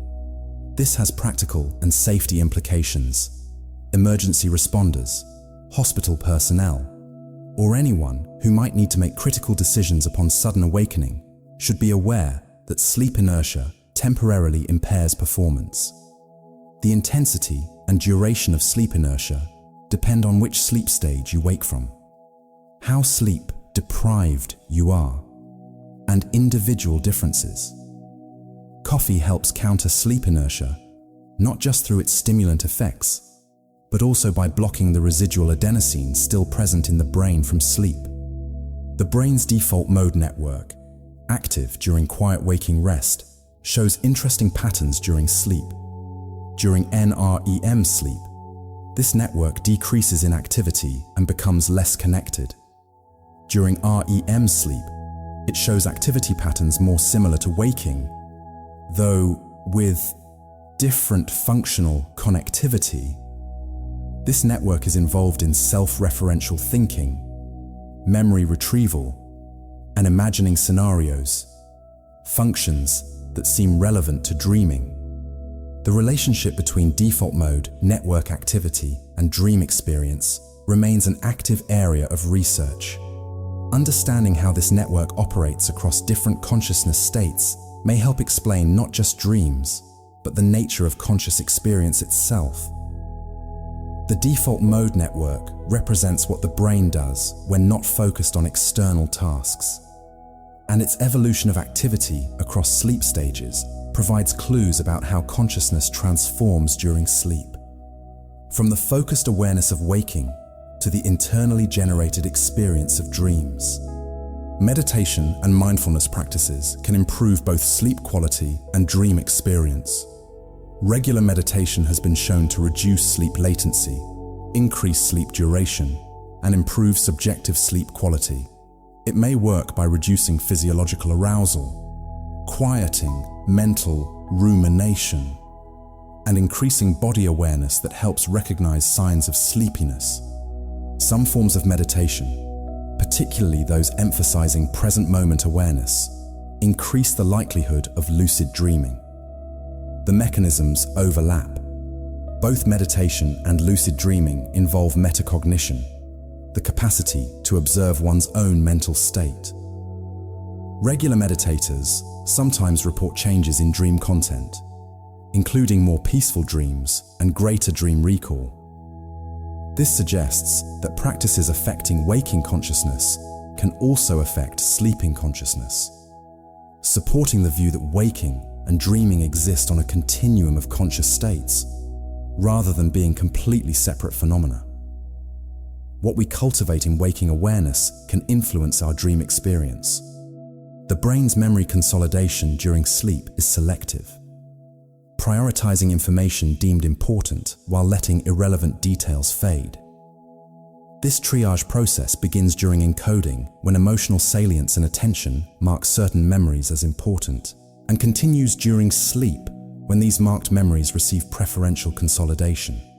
Studies show that if people are told before learning something that they'll be tested on it later, those memories show stronger sleep-dependent consolidation than memories learned without such expectation. The sleeping brain somehow knows what's important and focuses resources accordingly. This selectivity explains why sleep doesn't just indiscriminately strengthen all memories, but rather refines and organizes them, integrating important new information while clearing space by forgetting the trivial. Sleep serves as an editing process, curating the day's experiences to extract what matters while letting go of unnecessary detail. The relationship between creativity and sleep has been recognized for centuries, with many famous discoveries and artistic works reportedly inspired by dreams or sleep states. Systematic research confirms that sleep, particularly REM sleep, enhances creative problem-solving and novel associations. During REM, the brain makes looser associations than during waking, connecting concepts that might not normally be linked. This relaxed associative thinking can reveal solutions that more rigid waking logic misses. Sleep's effect on creativity isn't limited to REM. Even NREM sleep and the transitional states around sleep onset can facilitate creative insight. The key seems to be that sleep allows mental connections to form without the constraints of focused attention and logical evaluation.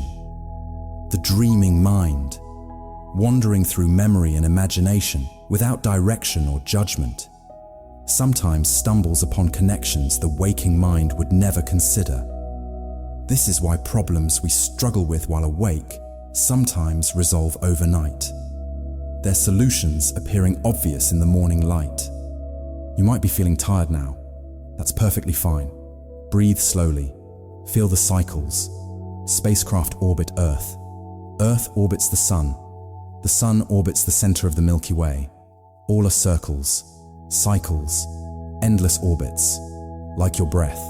Inhale, exhale, inhale, exhale. A small cycle within the vast universe. You are also part of that eternal movement. You don't need to hold on to anything. Let everything unfold in its perfect order, like planets silently rotating in their orbits.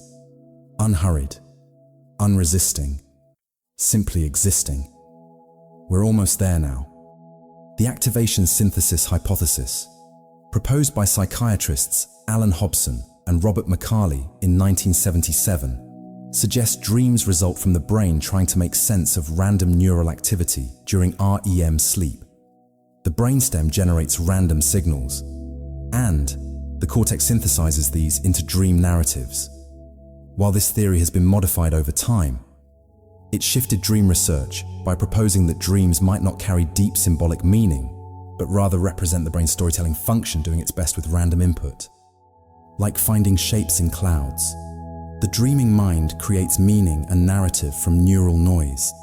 This doesn't mean dreams are meaningless, as the stories we construct reveal our concerns, memories, and emotional states, but it suggests meaning emerges from the construction process rather than being encoded at the source. REM sleep is characterized by a unique pattern of brainwaves called theta rhythms, particularly in the hippocampus. Though these theta rhythms differ in frequency and pattern from the theta waves seen during active waking exploration. REM theta typically oscillates at 6 to 9 Hz, while waking theta ranges 4 to 8 Hz, suggesting different underlying neural processes despite superficial similarity.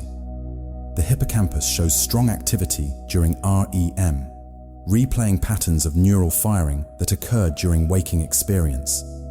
This replay happens at a much faster speed than the original experience, possibly facilitating memory transfer to long-term storage.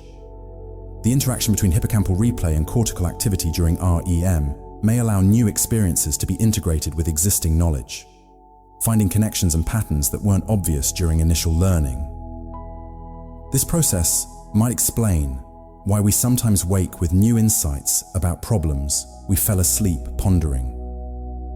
The sleeping brain continues working, processing and connecting information in ways that conscious thought cannot achieve. The muscle paralysis during REM sleep, called REM atonia, is controlled by neurons in the pons region of the brainstem. These neurons actively inhibit motor neurons, preventing voluntary movement. This paralysis is essential because without it, we would physically act out our dreams, potentially injuring ourselves or others.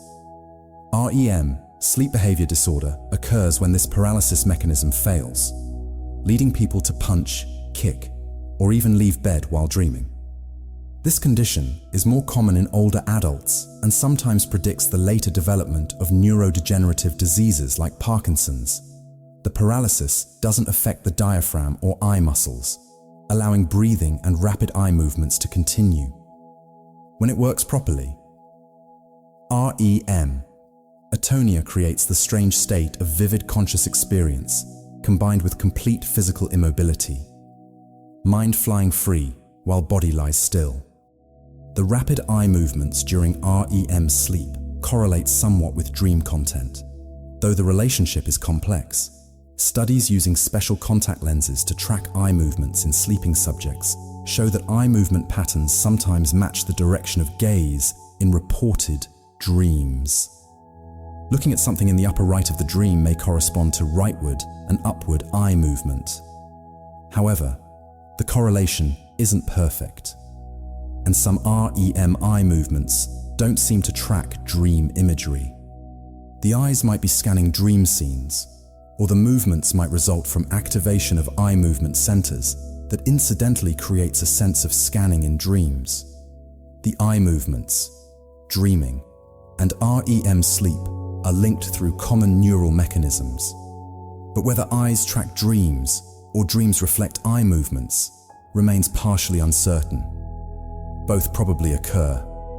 During REM sleep, the body's temperature regulation is impaired, making us essentially cold-blooded for brief periods. We cannot shiver or sweat effectively during REM, and our body temperature drifts toward the ambient temperature more than during waking or other sleep stages. This is why room temperature affects sleep quality, particularly REM sleep.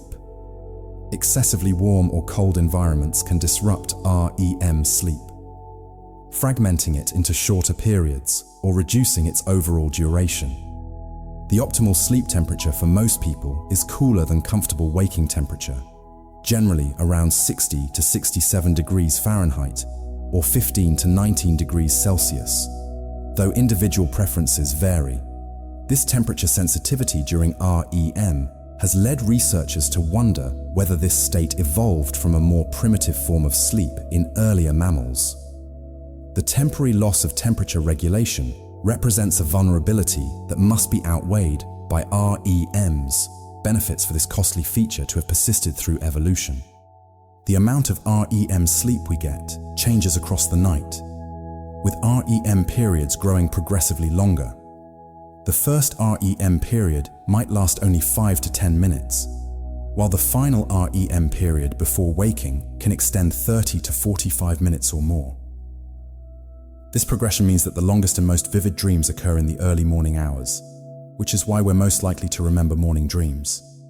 If we cut sleep short, we disproportionately lose REM sleep compared to other stages. Since REM is concentrated in later cycles, this has implications for sleep restriction and early wake times. An extra hour of sleep in the morning may provide more REM sleep than an extra hour of sleep gained by going to bed earlier, because of where that hour falls in the natural cycle progression. The dreaming mind has its favorite hours.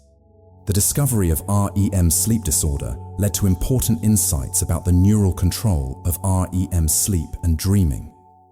In this condition, the brainstem mechanisms that normally paralyze muscles during REM fail, allowing people to physically act out their dreams. Careful study of these patients revealed that dream actions correspond fairly closely to reported dream content. Someone dreaming of fighting will throw punches. Someone dreaming of swimming will make swimming motions. This confirmed that dreams involve active motor planning and intention. Even when actual movement is blocked, the mind prepares the body for action during dreams. Normally, we simply cannot execute those actions.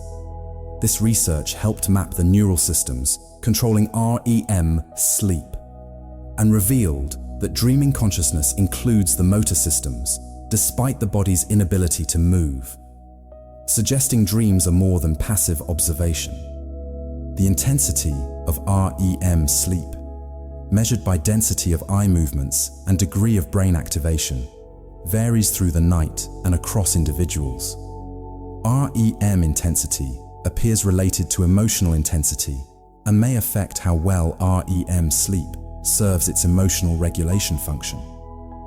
People with depression often show increased REM intensity and earlier onset of REM periods.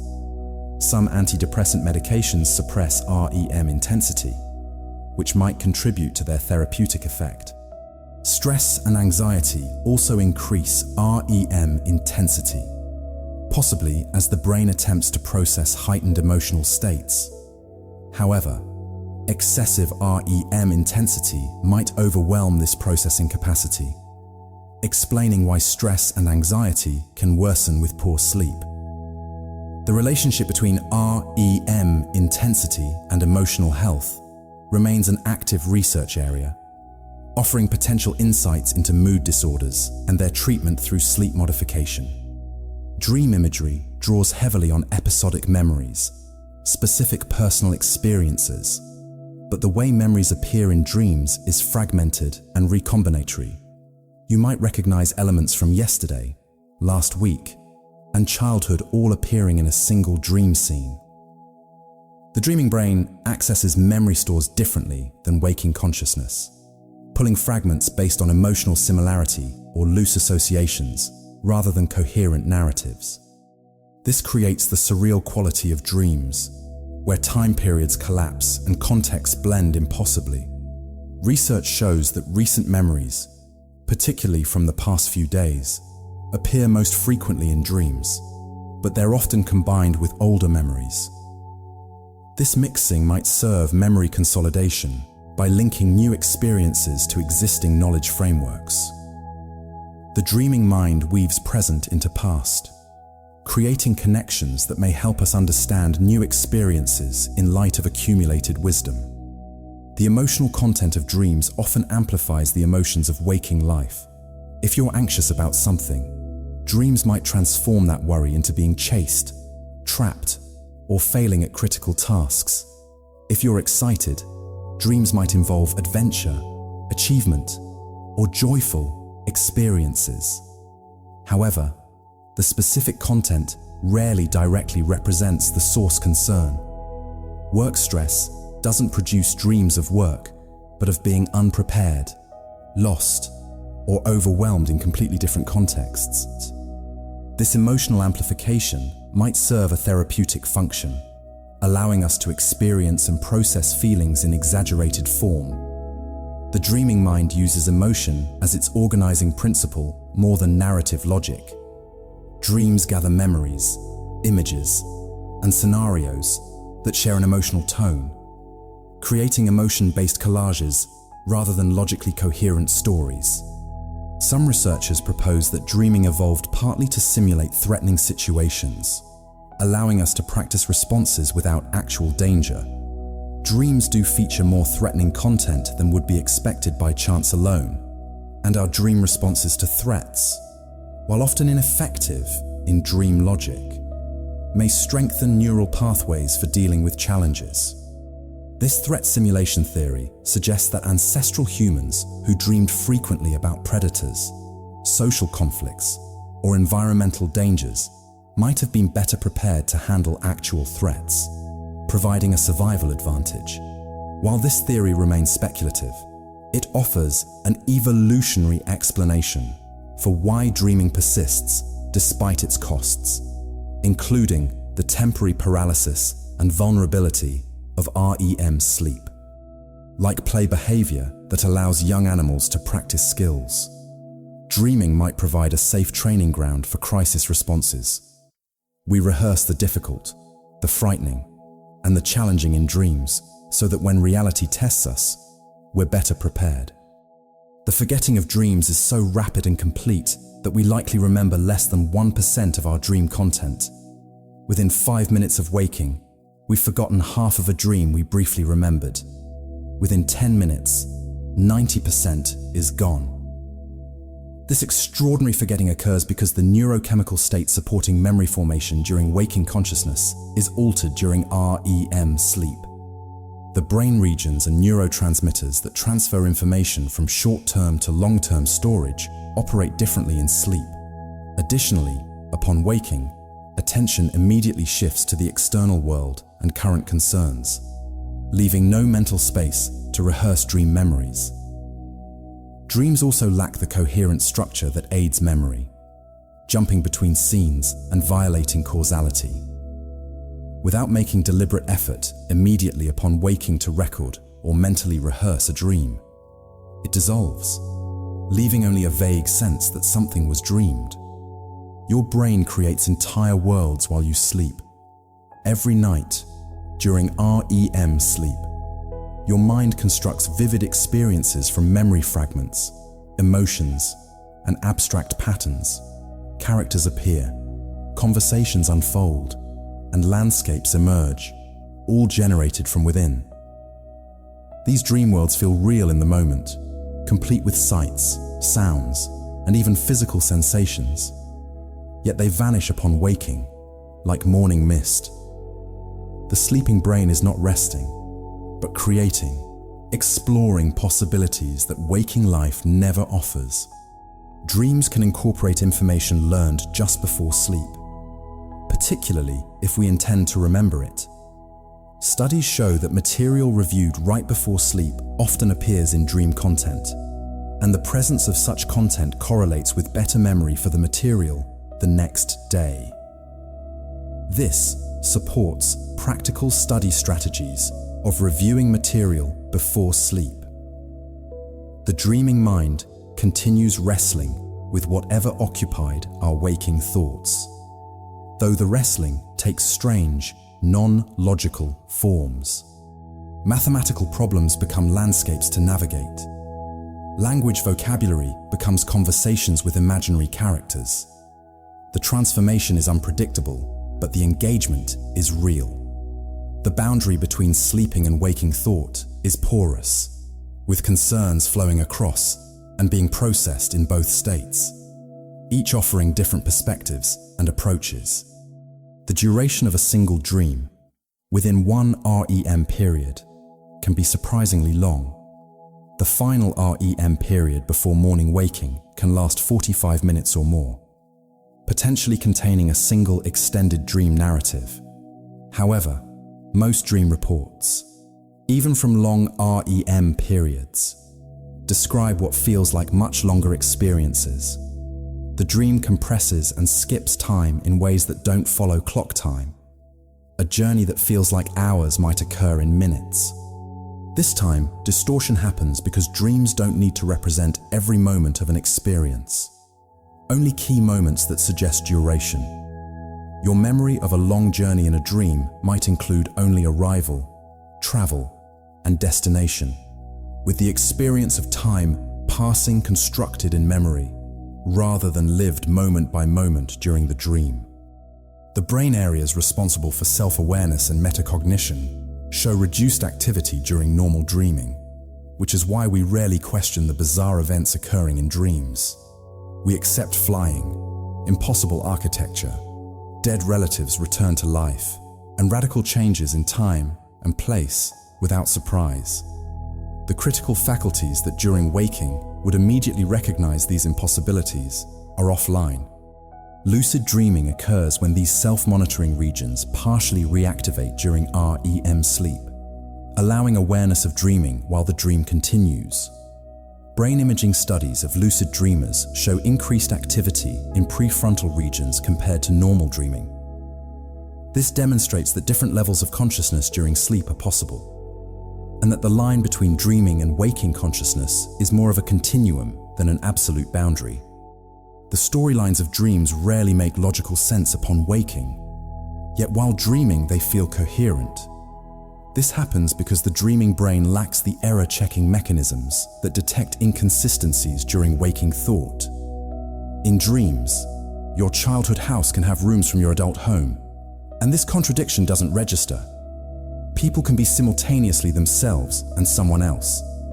Time can flow backward or skip forward. The dream accepts these impossibilities because the brain regions that maintain consistency and detect errors are quiet. Only upon waking, when those systems reactivate, does the dream's impossibility become apparent. This reveals that much of what we call rational thinking isn't about generating ideas, but about screening them, rejecting inconsistencies.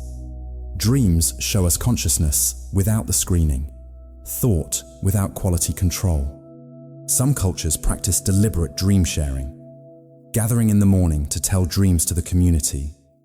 These practices treat dreams as important events worthy of collective attention and interpretation. In such cultures, children learn to remember and value their dreams from early age. An average dream recall is much higher than in cultures that dismiss dreams as trivial. This demonstrates that dream recall and potentially dream vividness itself can be culturally shaped. What we pay attention to strengthens. What we ignore fades. If dreams are treated as meaningful, we remember them better and experience them more vividly. This suggests that modern Western culture's typical dismissal of dreams might be self-fulfilling. By treating dreams as unimportant, we remember fewer of them, which reinforces the belief that they're not worth attending to. The content of nightmares often reflects evolutionary fears more than modern concerns. Scenarios of pursuit, sensations of falling, feeling confined, or encountering unfamiliar creatures are among the most common nightmare themes across cultures. These concerns made survival sense for our ancestors, for whom such threats were regular occurrences. Modern nightmares about failing exams, being late, or social embarrassment are common but less universal. The ancient brain still generates ancient fears during sleep. Even though our waking concerns have changed dramatically, nightmares might represent the brain rehearsing responses to the kinds of threats that shaped human evolution.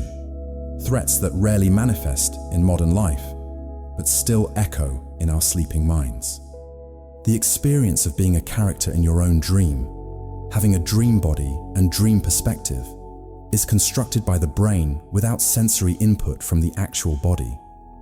During REM, sensory input from the body is blocked, yet you experience having a body in the dream, seeing from a position, moving through space.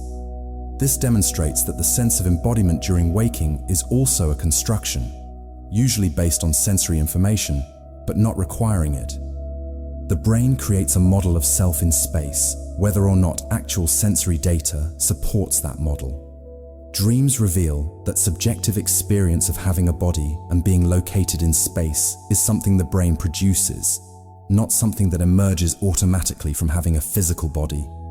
It's a simulation that normally corresponds to reality but can run without reality's constraints. Some people dream in different languages than they speak while awake, particularly people who are multilingual or who learned a second language during important life periods.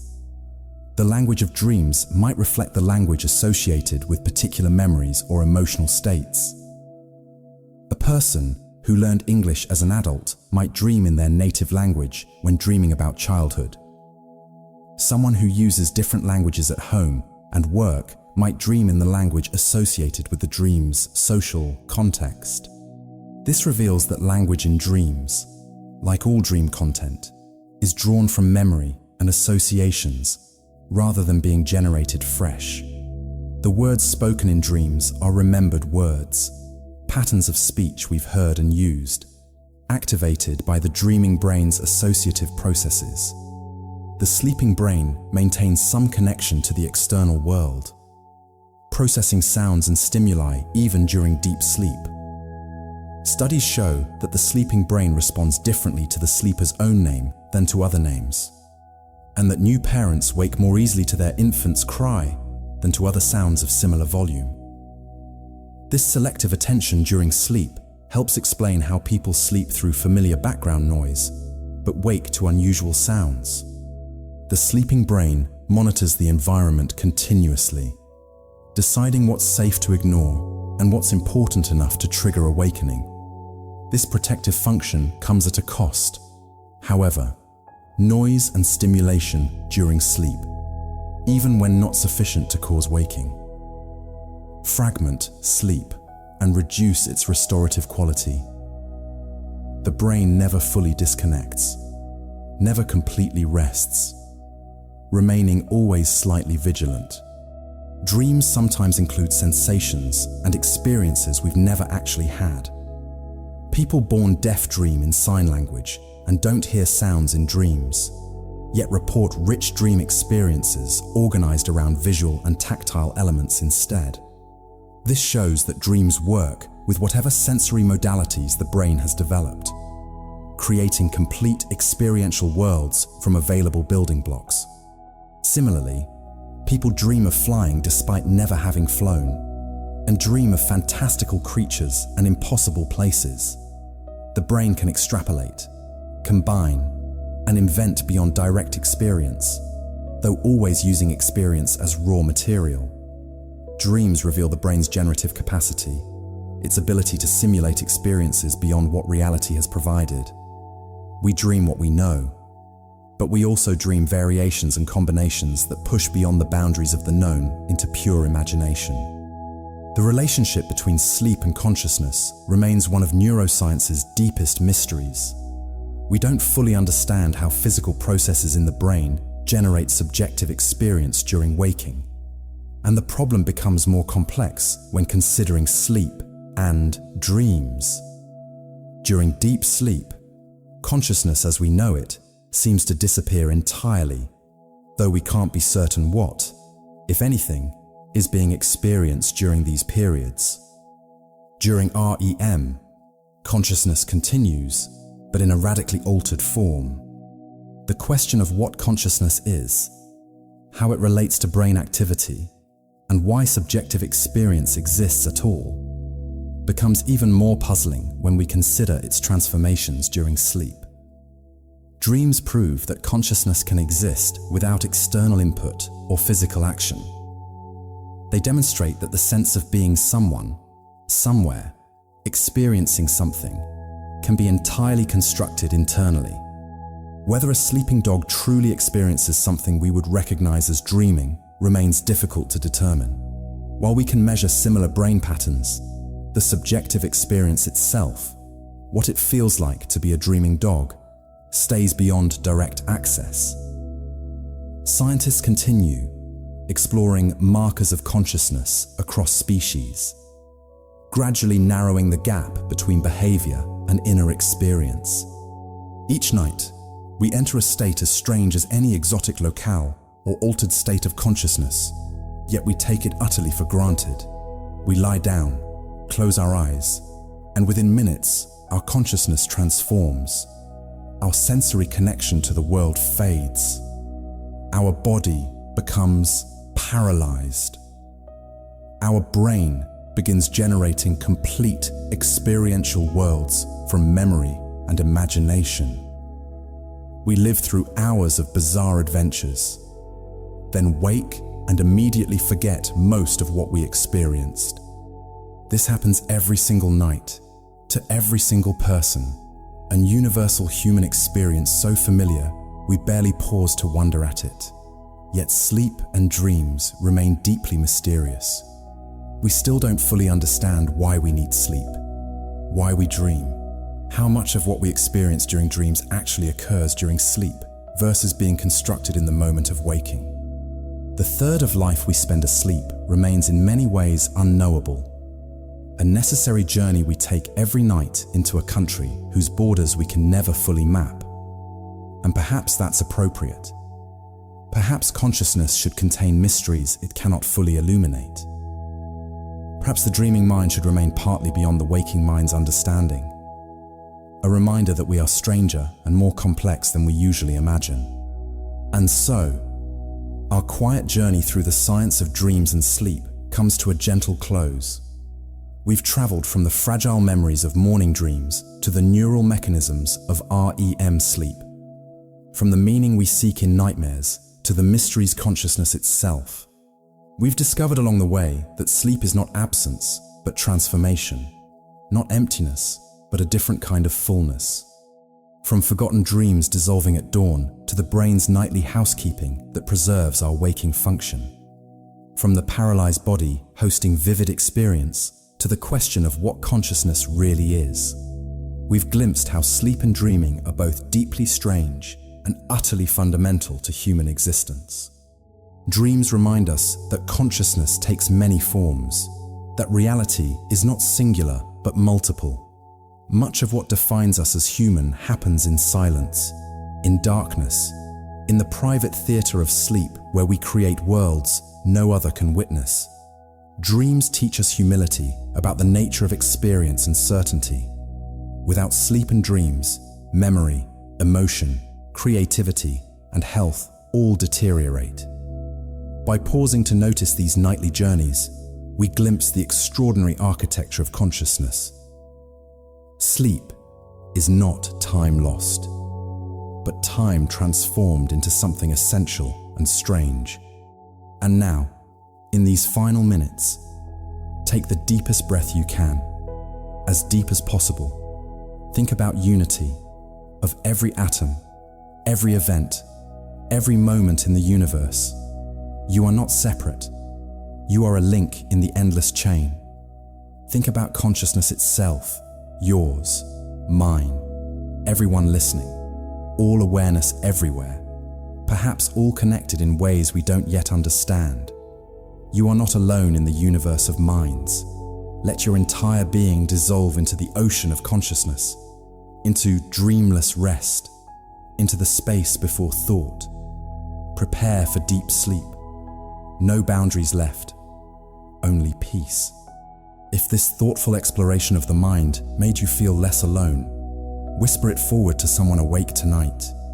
It may bring comfort to one more wandering consciousness. But there's no need to do anything now. Nothing at all. You've traveled far tonight, farther than most journeys take you. You can allow these thoughts of dreams and sleep to fade now, like dreams themselves at waking, leaving only the gentle calm behind. Let your breathing deepen. Let your body feel heavier, as if gravity itself is welcoming you, pulling you gently toward rest. If sleep comes, let it carry you like a slow river, smoothly, inevitably, into a realm where time and weight no longer matter. If your eyes are still open, the next video is waiting for you, ready to continue the journey. But if they're closed, stay there. Stay in the darkness that feels safe and warm. Tomorrow, dreams will still be there, waiting in the architecture of sleep. The brain will still be weaving its nightly stories. But tonight belongs to stillness. Rest well, sleepy soul. And remember, consciousness takes many forms, and dreams are one of its most beautiful mysteries. Good night.